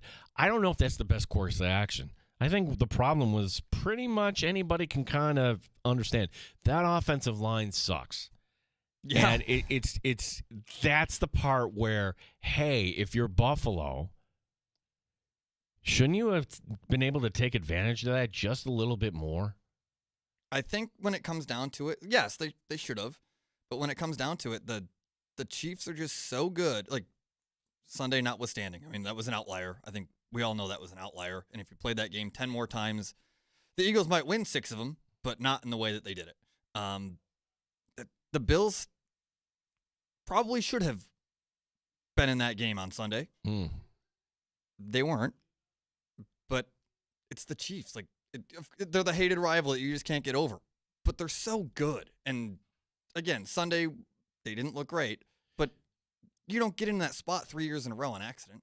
No, but the Bills are so good. That was a Bills back in the day Super Bowl. It really was, where, oh boy, one mistake, compounded. And here we go, yeah. Other teams making big plays. This is how, Tim, the Super Bowl used to be. Used to be a terrible game. And I think in our area, we're like, grab the popcorn or whatever it was you were eating at the time, and like, let me take another sip of my beer. This is fantastic.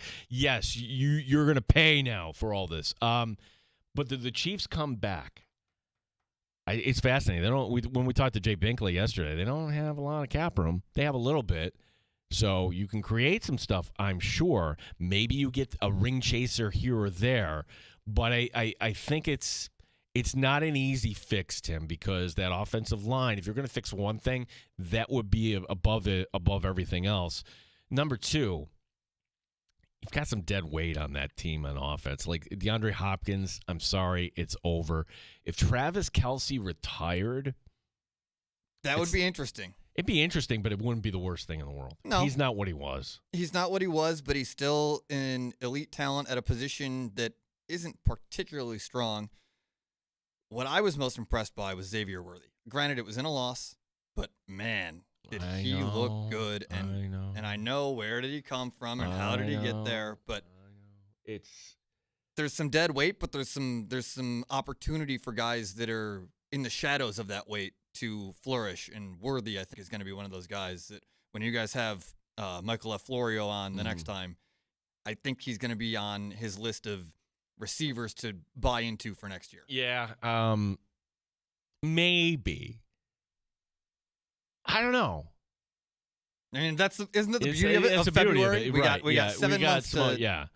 Got a lot to go to. And the news out of New Orleans, not unexpected. I guess Kellen Moore doesn't go to the parade on Friday. Eagles offensive coordinator no more. He is now the new head coach of the New Orleans Saints. And, do you want to go and party for a weekend, or you actually might need to hire a staff and get the ball rolling? And, oh, by the way, the Combine's coming up in 2 weeks. So, Kellen Moore's 36. I'll say this, Tim. As bad as a job that looks from the outside, if you get tapped to do that and the pay raise that comes with it, and this league is so weird, sometimes teams pop up out of nowhere, you take that job if you're Kellen Moore. Yeah, I mean, the New Orleans Saints are a little bit of a mess, but you can't really pass on Alvin Kamara. The quarterback situation is a disaster, but they've got some offensive talents there that, if given a quarterback, well, the thing is very good. Yeah, like you could say this, like the Raiders' job would be less attractive from the standpoint of, okay, good luck to Pete Carroll because you're in a division with Andy Reid, Jim Harbaugh, and now Sean Payton. Okay, that's going to be tough for the Raiders, but if they take a long play here, say 3 years, find your quarterback, maybe they can be relevant again. Ooh, it's the NFC South. Ooh, I'm scared. Baker Mayfield. Ooh, Atlanta. Like that is like a perpetual. Anybody could win it at any time. Yeah, it's a sea of suck, really. And if you take advantage of a quick rebuild, like look at what the Commanders did. I mean, I don't know how long-term success that this ends up being, but Jaden Daniels is somebody that you want guiding you. If the Saints are able to find that quickly and it's an instant fix, that's a division that they can maybe not put a stranglehold on, but they can be competitive within if they get that one simple piece. And granted, it's a tough piece to find, but you've got your coach. He's young. You've got Olave and Kamara. You've got offensive weapons. You just need somebody to distribute the ball to those weapons. We have happy hour coming up, and what that means is really, if you want to talk to us, right at the top, 866-4FAN, 866-4326. Got other nuggets coming up, stories we have for you coming up in shots. And then we will also be going back to Cleveland No, not to talk about your Browns. That's where the Amerks are hanging out tonight. We'll be talking to Andrew Mossbrooks. He'll be joining us on the show as well.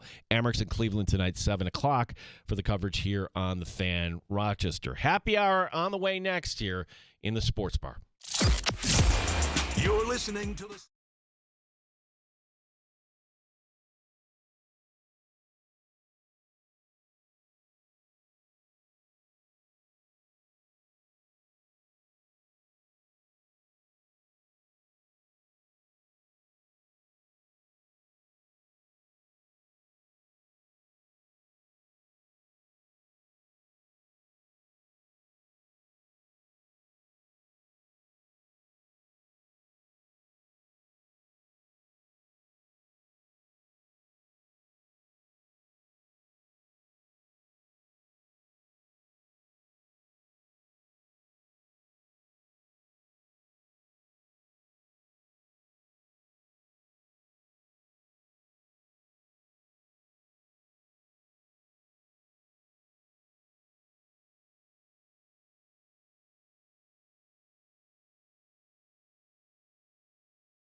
Sports leader 95.7 FM and AM 950. The Fan, Rochester, an Odyssey sports station.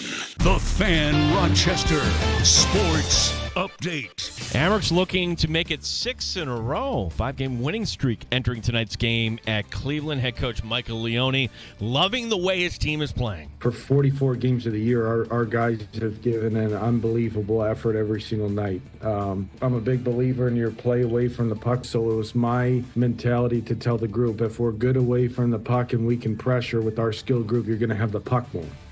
Andrew Mossbrooks will have the call tonight beginning at 7 here on the Fan Rochester. This begins a 7-game in 12-day stretch for Rochester.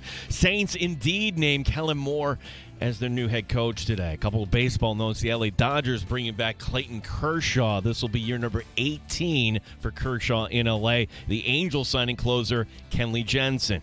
Gene Battaglia, the sports leader, 95.7 FM and AM 950, the Fan Rochester.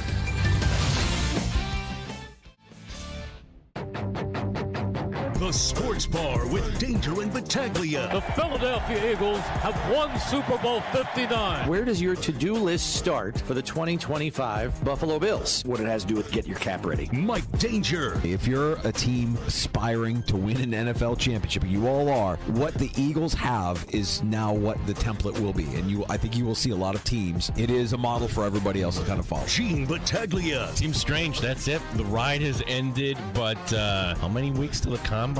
Like football season's over with. Let's look ahead. Matthew Smiley, are you committed to bring him back in 2025? Yes. I'm not surprised at all. Special teams were not good, and I just thought they looked ill-prepared. It's not all on the coach, but there's times when you say, okay, we're moving on. So you had to have a feeling they were thinking about doing this. Terrible take, Timmy. Go Bonnies. Go Bonnies. 95.7 FM and AM 950, The Fan, Rochester. Here's a fun fact, and you just told me this. I had no idea. Wait a second. Kellen Moore, you and I were both at his first NFL game. I don't remember a darn thing about this. We were indeed. I don't remember much of it other than the Bills were victorious. So this is what happens when you have one team that's playing out the string and the other team playing out the string. This was a year where Buffalo went 8-8, 7-9, not sure where it went. It was 2015, and this was the year the Cowboys just kind of bottomed out, and this led to them drafting Zeke Elliott the very next spring. 2015, December 27th, Cowboys-Bills. What a barn burner! The Bills winning by a score of 16-6. Glad I was there. Can you name the two Bills running backs that scored that day on the ground? No. McCoy? Okay, one, the guy actually led the teams in touchdowns that year and wasn't McCoy. It was Carlos Williams. Something was off with him. Do you remember? And then the very next year, he was out of football. The other guy being Mike Gillislee. Patriots legend, Mike Gillislee. Yeah. Guy who forgot, hey, it's a kickoff. You actually have to go get that. Oh, touchdown Jets. That's my memory of Mike Gillislee. Kellen Moore that day against Buffalo. 13 of 31. Is that good? Yeah. A quarterback rating of 48.6. Who started at quarterback that day for Buffalo? Do you remember? Derek Anderson? Tyrod. Oh. Tyrod wins the game. That's a very Tyrod game, right? Hey, we're going to win 16-6. You turn the ball over. We don't. We win. Anyway, it's just kind of a fun fact. Yeah, that was, 9 years ago? A while ago. Yeah, we'll be coming up on the 10-year anniversary, and we'll all celebrate it when the time comes. Kellen Moore, the new head coach of the New Orleans Saints. That means all the jobs are filled. We're going to join in the 3 o'clock hour today by Matt Perino. Just asking the question, what changed here?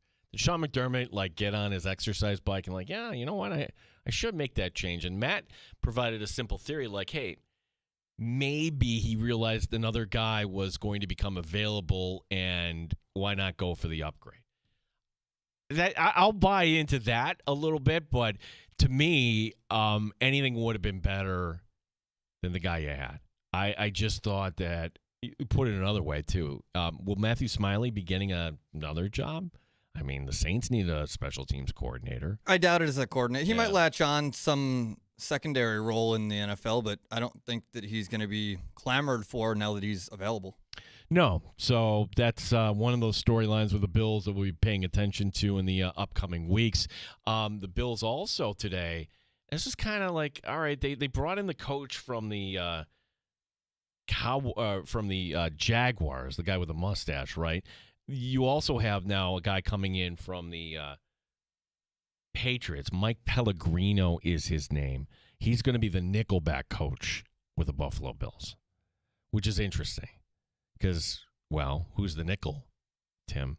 He's one of the best in the game today. I think his name starts with a T, might end with Taron Johnson. Very average. I guess the one thing kind of talking to Matt earlier, and this is one of the storylines. Will the Bills become more multiple in defense? Because as good as Taron Johnson is, maybe that's not what you need.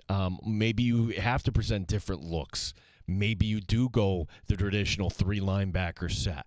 By bringing in different coaches from the outside, could we see the Bills actually going in a different direction? Fun Bills conversation we had earlier today. Matt Perino, Syracuse Post-Standard.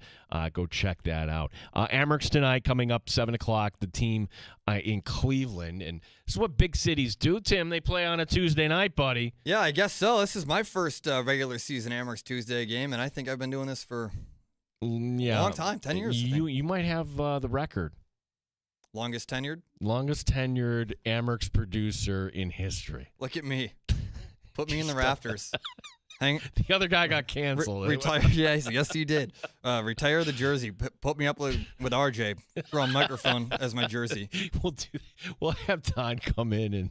I want an unveiling down in the studio. Yeah, that's it. Yes, so Tim will be long day for you, buddy. That's all right. I like it. It's fun. Yeah, it's fun.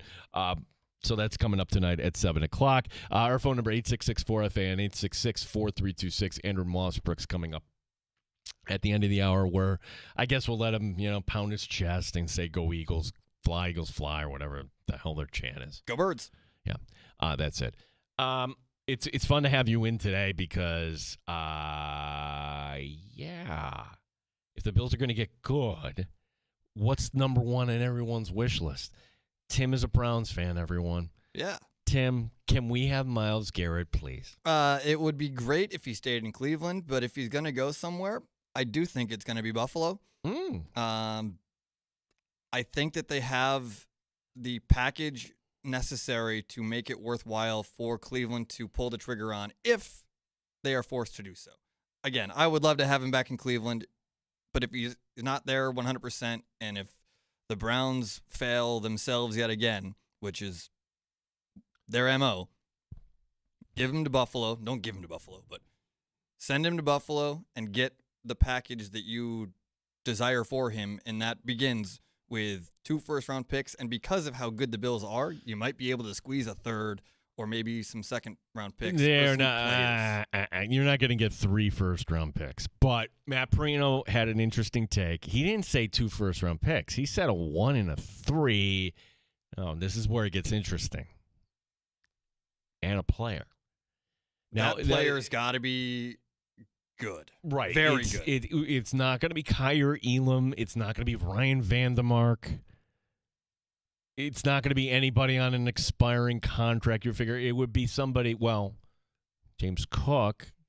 He'll be on an expiring contract soon enough, but he's one of the best running backs in the game today. I think we can all kind of agree on that.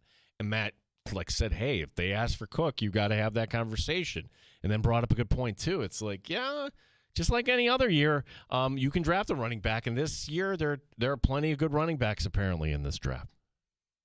Yeah, if the Browns are able to do something with this, whether it be making the trade or keeping him, something has to change within the organization just from this being a possibility to begin with. Like, you've got to protect your stars. Josh Allen is not coming on to any media platform and saying, my values don't align with the franchise in Buffalo. No player's not saying that. It would never, ever happen for Josh. Like, something crazy would have to happen for him to turn on Buffalo. It's just not practical. In Cleveland, it happens all the time. Dude, I feel bad. I've got the Bills roster in front of me. and you're Andrew Barry, GM of the Browns, and, okay, we want a player. Now, you know the Browns roster better than I would. What position do they need help at right now? You could say running back if you're trying to move on from Chubb. I'm not personally trying to move on from Chubb, but he's got some pretty major injury concerns. Let's push the Cook thing aside. What would be the next option there? Somewhere defensively to replace Myles Garrett, or maybe a guy like Kincaid. You're not going to give up on Kincaid, but Kincaid, a player of that stature, he's got to be that's about the baseline for me. See, from the Bills' standpoint right now, if it was a 1-3 in Dalton Kincaid, 1-3 doesn't get it for me, but if that's what we're talking, sure. Then that's it. Like, okay, sorry, Dalton, we're going to go draft another tight end. Have fun in Cleveland. From the vantage point of 2 1s in a player, that if we're talking Pro Bowler, if it's a first and a third. Here, see, this is where I kind of draw the line. If I'm going over the Bills roster, and again, you're not going to be trading for Quentin Jefferson or any that's not happening, right? It has to be somebody that is young and talented and a contract that makes a lot of sense. And for Rousseau, he's going to want to get paid. I'm going to say Rousseau isn't the option here. It's somebody like would ask for Christian Benford possibly. I would say no to Christian Benford. Rousseau, Oliver. No, you can't trade. Dwayne Carter might get asked. 3rd-round pick, was good, and then had a wrist injury, and then we really didn't hear from him again.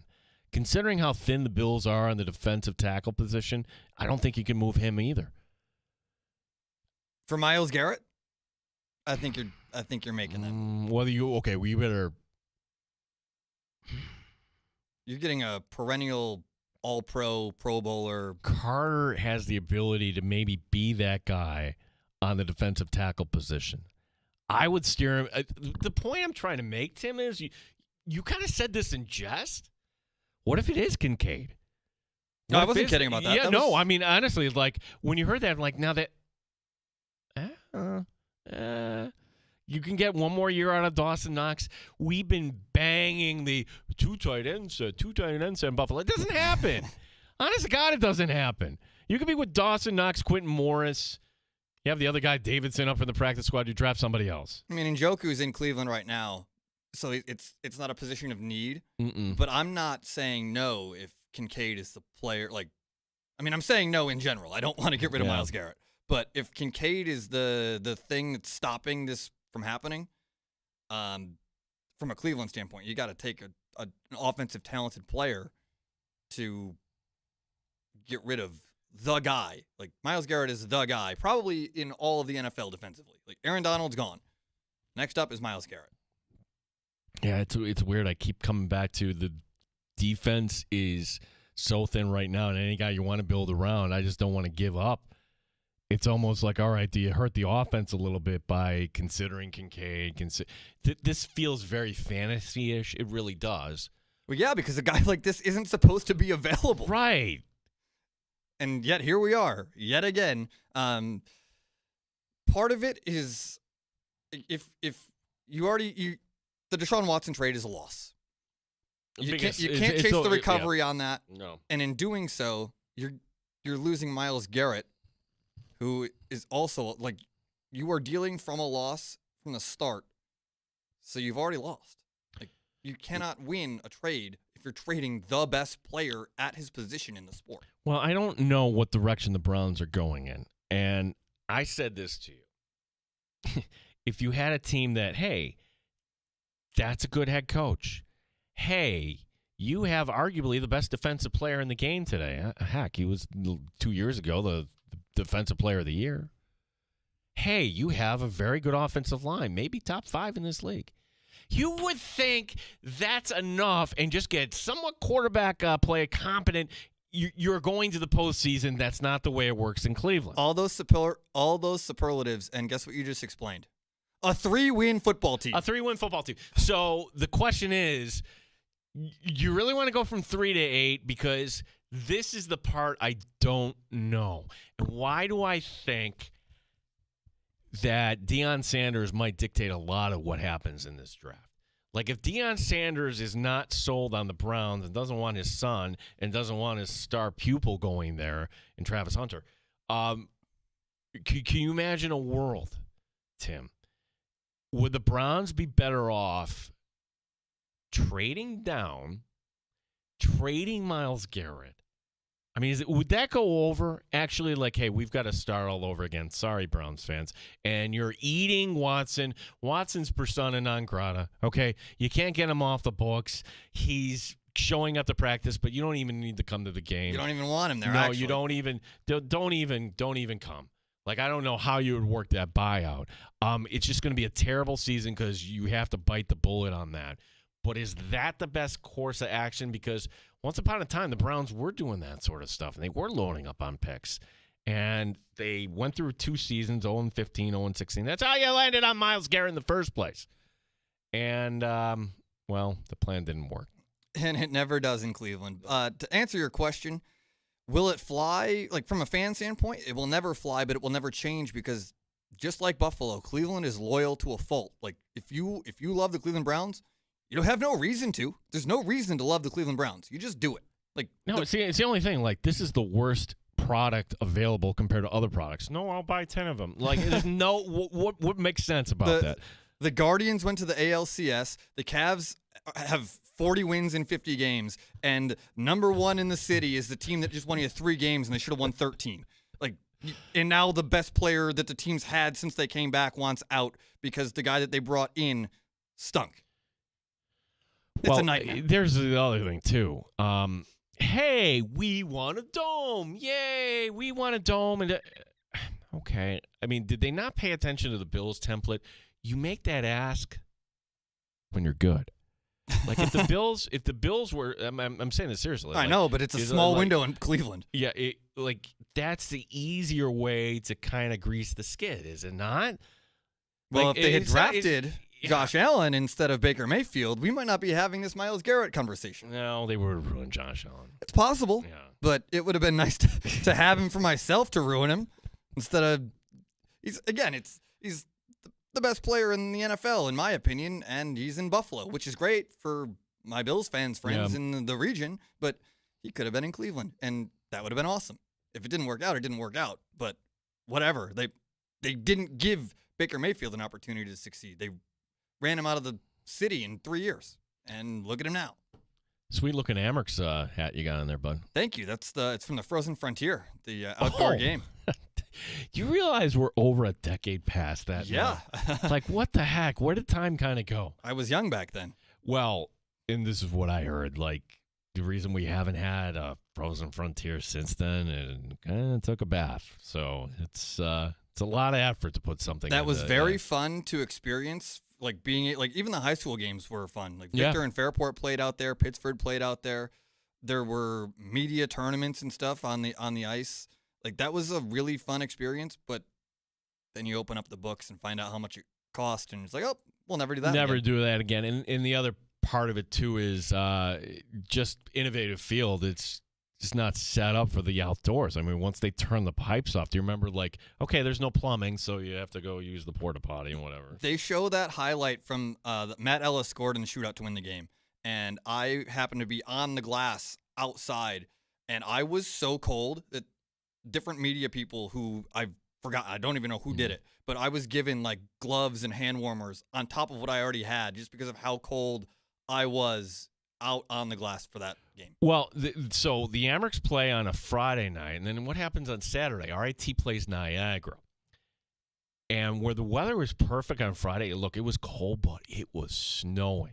So every single whistle, you're clearing the ice. You're doing what you can to get everything. So, look, great memories there. Very fun, yeah. Yeah. We got shots coming up in the sports bar. Then Andrew Mossbrook's coming up here as we'll give you some of the numbers from that Super Bowl. We give you some baseball talk here today. And, oh, yeah, it's our time to point and laugh in Dallas. No, I'm not talking about the Cowboys, the most inept organization right now in the NBA, that being the Mavericks.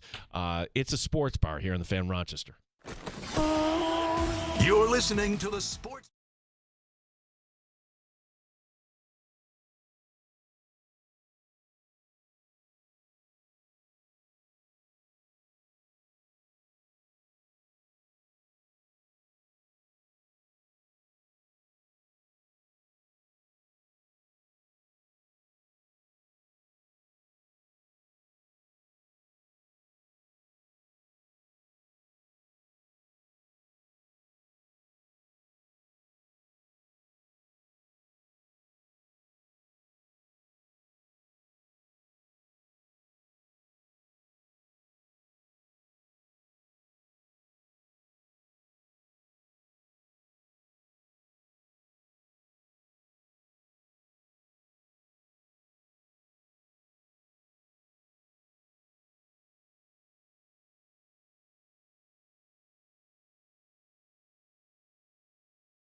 Update.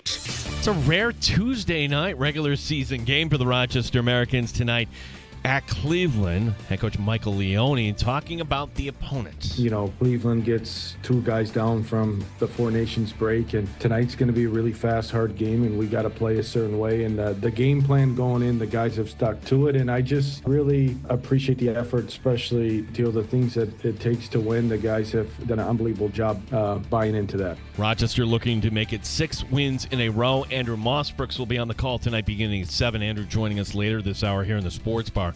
The Saints indeed name Kellen Moore as their new head coach. Got a Bills note today. They have a new Nickelback coach, Mike Pellegrino. Pellegrino previously on the coaching staff in New England.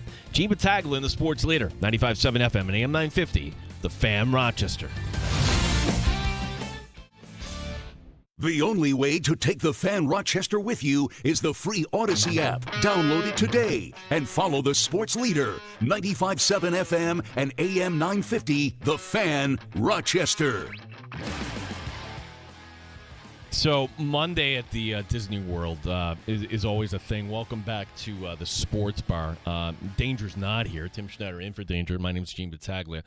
This is always, gosh, when did this start? 90s? 80s? Somebody might know.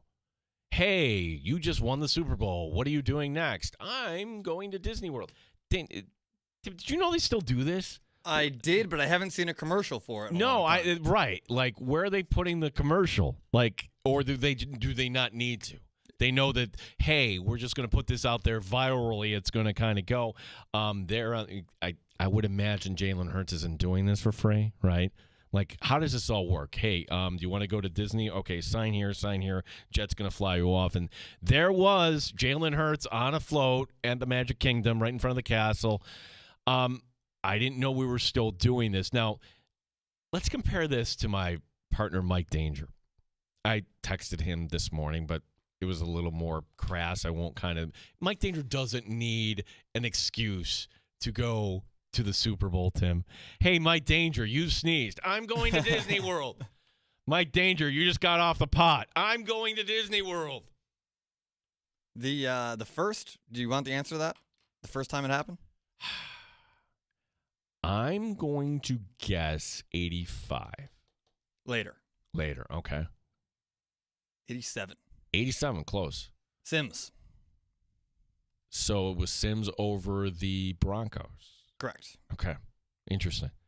Tim, even though the Super Bowl wasn't competitive, viewers still watch in unprecedented numbers. According to Fox, the projected viewership, 126 million. This is across all the platforms if you tally them all up. That includes Tubi.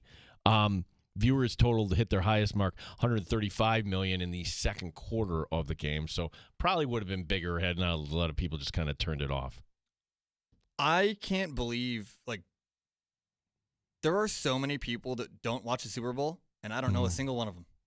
Did people, the Bills boycott thing, was that a thing? Everybody has said it? Did you watch? Did you not watch? Well, I'm texting my son, and he was kind of just doing schoolwork. I'm like, you're not watching the Super Bowl? He's like, well, no, I'm just watching the play-by-play. And he had it up, on a monitor, but just didn't want to. He hated the Chiefs so much he didn't want to watch. I guess that's an extreme. My daughter, on the other hand, could care less. Let me introduce you to people that don't want to care about the Super Bowl. We would guess, okay, can you name 3 Buffalo Bills? And she can get Josh Allen. And then she says the horse guy, because that's how she remembers Ed Oliver from the. But after that, she kind of struggles. How don't you know Ed Oliver is the horse guy? That's how I know him. Exactly. CeCe Sabathia going into the Hall of Fame. His plaque. Oh my gosh, this is a baseball writer's thing. His plaque will not have him wearing anything from Cleveland, but rather a Yankee cap. Well, how could it not be the team that drafted him? Well, yes, he started with the Tribe. Yes, he won a Cy Young Award there. But he ended up pitching more seasons in the Bronx, and his only 20-win season came in New York. Tim, does this bother you? Not at all. I mean, I know him as a Cleveland baseball player, and I respect him as his full career. He made a name for himself. He became a household name, a superstar with the Yankees. I mean, there's no denying that. He became an all-star with Cleveland. He went on, even though it was only 2 months, he did a damn good job in Milwaukee, but he made a name for himself after his stint in Cleveland ran out and became a Hall of Famer in New York. Yeah. The other baseball news today. So we mentioned this in some of the updates today. Clayton Kershaw going back to the Dodgers because you know what? The Dodgers really needed starting pitching. They haven't done anything this offseason. They're working on this unprecedented 14-man rotation in which you pitch 3 innings every 2 weeks, and they win all the games. It's going to be great. What's the Dodger AAA team going to be like? Where's the Dodger AAA? It used to be Albuquerque. Oklahoma City. It's in Oklahoma City. Okay. Yeah. And they are probably a damn good major league team. I would think, yeah. Just the pitching alone. The Dodgers legitimately have 7 starting pitchers right now. So every year when the football championship, college football championship happens and you have the team that wins, it would always be like, okay, is Alabama good enough to beat the Cleveland Browns? Let's discuss. And this is a stupid conversation. Okay? No, the best college team can't come within a mile of the worst NFL team. Stop. Okay, so now I'm going to do that from this. Are the Oklahoma City Dodgers, or wherever the hell they're called, good enough to beat, looks at notes, the Chicago White Sox? Absolutely. Yeah, I agree too. Positively, they would have a winning record against the White Sox. And I do not mean that sarcastically. The AAA Dodgers will have a better record if they were a Major League Baseball team than at least 4 teams will have this year. They're a 65 to 75 win Major League team. Seriously. Do you like how I give myself the old man sports talk? Yes. Dude, should Pete Rose be in the Hall of Fame? There needs to be more of it. We need to get a whole segment of Baseball Writer between now and opening day. Whole show of it, maybe. Whole show. Maybe he'll just kind of do the whole show in character. Kenley Jensen, sticking with baseball, decided to take a paycheck today. Why not? I don't blame him. Still was unsigned. The closer gets a 1-year, $10 million deal from the Angels. Jensen is 4th on the all-time save list, only ahead of him Mariano, Trevor Hoffman, and Lee Smith. Seems like a safe bet that Kenley Jensen will be dealt at the trade deadline. To the Dodgers. It is decided. Decided. He's going to get there in April and realize that he's in the wrong LA. He's this is not what I thought I signed up for. I appreciate the money, but man, I thought I was going to the Dodgers. So that's got to be humiliating for him. He goes back in the Freeway Series, right? The 2 games they've got to play at Dodger Stadium. He's going to be just fine. But I don't know what the Angel fan base is these days, but that's the one where you got to be like, really, we're sort of the same market, but not beaten, really. Broken, defeated. Yeah. Don't come at me with the Yankee Met comparison. No, like that's the one where holy cow. Cubs, White Sox, whatever. The White Sox are meat.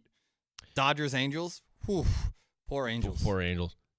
Dallas Mavericks. Look, they need some help when it comes to public relations. Tim, last night, security ejecting 2 fans. What did they do? Were they giving obscene gestures? Did they commit a crime? No. They held up a sign that said, "Fire Nico." Nico Harrison, of course, the team's GM that traded away Luka Doncic. No, PR 101, you ignore the sign. No one's talking about the sign then. But because you did this, now we're all talking about the sign. You're showing the world just how sensitive you are. Oh, that wasn't it. Another fan was on the scoreboard mouthing, "Fire Nico." Fire Nico. He's doing that. Got kicked out too. I mean, color me shocked that a fan base is upset that they traded their best player, a superstar in the league, and now you're going to punish them they spent their money to go into that arena and pretty much do whatever they damn well please, and you told them they couldn't do some things because it didn't align with you making a bad trade. You made a bad trade, people are upset about it, and now you're saying, hey, you can't do that here. Get out. That's dumb. So, not along the same lines, because what Nico Harrison did was, one of the weirdest trades in NBA. Check that. Sports history. What Kevin Adams said, he will never escape from. Palm trees? The palm trees in Texas. So at least the Sabres kind of had the wherewithal. I think the first game they were giving people a hard time for showing up with palm trees. You can't do anything about it. No, you can't do anything about it. You made your bed, sleep You in made it. a bed. You can't kick people out for walking in a palm tree thing. What? You're going to kick me out for wearing a T-shirt with a homemade palm tree? What are we doing? Losing is what we're doing, and it needs to stop. Can we just win one day, 1 year? Can the Sabres win? Can we make that happen? They've got 2 weeks off. You know what that means? They can't lose. That's so good. Well, history repeats itself sometimes, Tim, and in this case, okay, it was around this time last year, we're like, they really need to let go of the coach, and they didn't. They waited until the end of the year. But at the time, New Jersey moved on with their coach. And I said this around the show, hey, Lindy Ruff, bring him back in the New York Minute. Well, it wasn't a New York Minute. They brought him back, but it wasn't until this week until I realized this. I'm going to connect the passing of Dick Duran to this, because the passing of Dick Duran was Dick Duran came to Buffalo because, well, the guy who was the GM at the time hired himself, basically, Marv Levy. And when Marv Levy came back as general manager, we haven't even really gotten to the meat of the drought yet. But by that point, it was like, oh, my gosh, how could this be? This is only 8 years. This has been 8 years the Bills haven't made the postseason. You know what we need to do? We need to bring back Marv. Bring back Marv. And Marv becomes back to be the GM. And we don't talk about this enough. He's a terrible GM. I don't even remember him as the GM. He was here he was here 2 years, and that's the same mistake. That we remember the good times, okay, but you can't bring back Marv, and we shouldn't have brought back Lindy. So, yes, I'm admitting to you that it was wrong in this take. We are learning that the hard way, unfortunately. A little bit shy of, 2/3 through the season? Yeah. And again, for whatever reason, nothing to show for. Like, I've worked Sabres games for 14 seasons. They've made the playoffs 0 times. I've never worked a Bills or a Sabres playoff game. That's crazy. I would like to. You're not going to work a Sabre game this year. Nope, not this year. No, I think the Amerks, pretty good bet to make the postseason. I can guarantee you that. Can't promise it. I can guarantee it. The Amerks are making the playoffs. Hopefully making a run, but they're making the playoffs. Yeah, we got to come up with like an Amer playoff sort of song, though. Like, what would that be? I'm going to stick with Leo Shuffle. Toledo Shuffle, but I thought it was Leo Shuffle from like Leone. We can make that happen. Yeah, so. Find a way. Speaking of Amerks. Amerks, yes. Wow, you are a professional broadcaster, Tim Schneider. Pay me. Pay you. Andrew Mossbrooks will be joining us coming up next. He's got the call tonight in Cleveland. After that, if you want to join us, 866-4FAN, 866-4326 here on The Fan.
Hanging out in the sports bar with Danger and Battaglia on the Sports Leader, 95.7 FM and AM 950, The Fan, Rochester. Through the magic of radio, we go to the Rocket Mortgage Fieldhouse. We're joining us tonight. Andrew Mossbrooks will be on the call.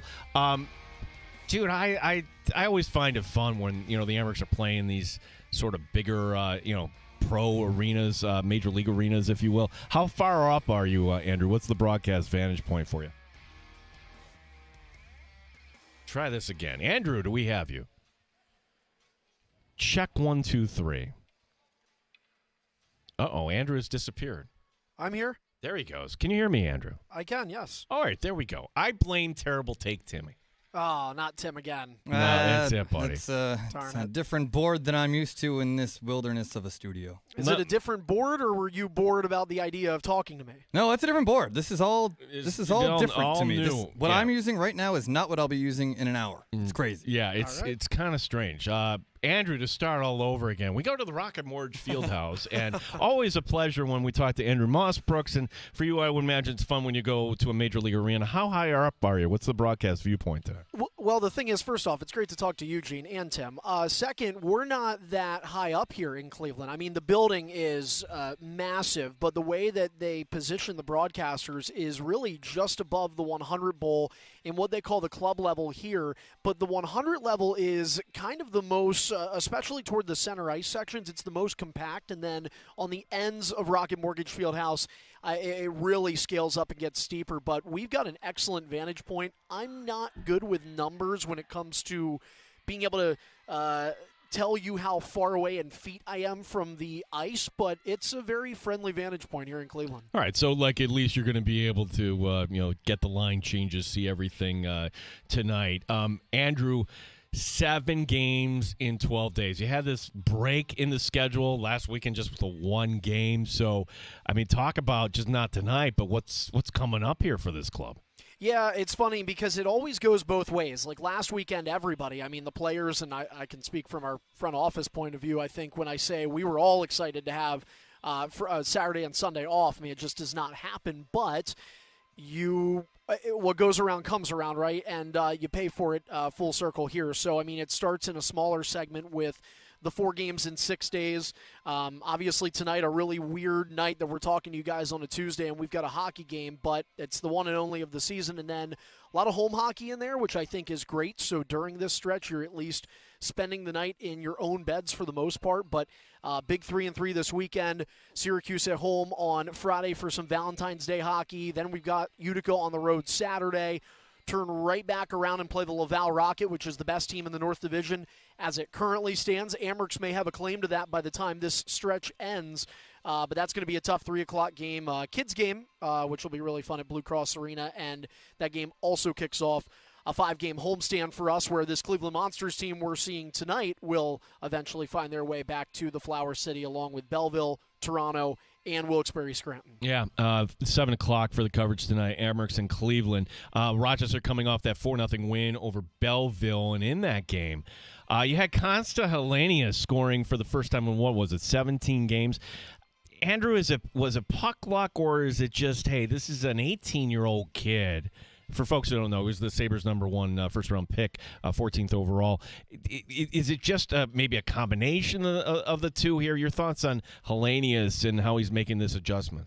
I think a combination of the two. Puck luck in the sense of him having not a lot of luck, where he's had some good scoring chances that have just been stopped by good goaltending in a league that has been breeding the next best NHL goaltenders for a long time. But on top of that, he is an 18-year-old, and Michael Leone, who I know spoke with you not too long ago, also had the chance to join Marty Biron along with Brian Duff earlier today on Sabres Live. And so he was kind of talking about Helenius there and saying that, teenagers adjusting to this league, you'd be amazed if you look back and, by the way, take a look at Isak Rosen. And he was never bad, and Helenius is not bad by any stretch of the imagination. But look at Rosen's numbers as a rookie compared to now as a third-year pro. It just takes time to adjust playing with teenagers to a bunch of men. I mean, Helenius for much of this season has been a center, and that position's hard just for the 200-foot game in and of itself. But then you look at, some of the centers he's lined up against, guys, have played hundreds of games in the National Hockey League, and this is a literal teenager. So I'd probably lean more toward the fact that he's young and learning, but I also think puck luck can be attributed too. Yeah, we had a fun conversation earlier with Mike Leone, and the thing I learned today is, wow, that guy knows hockey, because you hear the quote he had this week talking about how he loves the way his team plays away from the puck. But I'm like, hey, can you explain that to the audience here? And my gosh, he put on a clinic. It was like listening to Belichick there describe just the passion of what that actually means there, and how I guess my point is kind of they're buying into it here, Andrew. Absolutely. And to do that as a 36-year-old rookie head coach in professional hockey, I think Michael Leone deserves his flowers and then some for the way that he has guided this team that in large part is a pretty good returning core from that Seth Appert era. But there are new players, and even the guys that had been here, still to your point, Gene, have to buy in to a coach's message. And Leone's is different than Seth Appert's, and you have seen that wholesale commitment from this group. It starts with excellent goaltending, but it builds out through the blue line, which is very young. And the forward group has a bit more seasoned players there, with the Yops and the Murrays of the world leading the way. But if you look, and I am a firm believer in EliteProspects.com, it's where I base almost all my prep out of, the Amherst are on average age ranked as the 6th youngest team in the AHL, and they have the 3rd most points in this league. Those two numbers rarely ever line up as well as they are, and I think the head coach of this team is a big component behind it. All right, in the last minute, Andrew, go ahead. We're so happy for you. What is it? Fly, Eagle, E. Yeah, go ahead. Yeah, go short. ahead. EAGLES, Eagles. Yeah, you know what's funny though, Gene, is some of the people in our office, I won't name names because I don't want them to be shameful Bills fans, but they were disappointed, as was this community, for the fact that the Bills lost to the Chiefs. I get that. Then the Eagles won, and heads started to turn in our office with the way they won, and some people actually had said, you know what? Part of me is glad that the Bills didn't make it because of how bad it could have been. You look at the Chiefs and the just powerful Giants that they are, certainly not a play on the New York Giants because they're nowhere near that good, but then they run into the Eagles, and I was actually just talking with Tony Brown, who does the play-by-play for the Cleveland Monsters, and how, Mahomes has lost games before, but that was like a humbling loss. He got humbled in that game. So I don't even say that as an Eagles fan. I just say that as like an observant of the sport. But yeah, Gene, I'm super excited about that. And I'm super hyped about what's coming up because we're a couple weeks away. Spring training is going to be here. Your Mets are hopefully not going to be as successful as they were a year ago. And I'm banking on the Phillies to bounce back. All right. Wearing strays over here. Well, okay, yeah. Like Tim is like, whoa, wait, whoa. Tim's ready to cut my mic.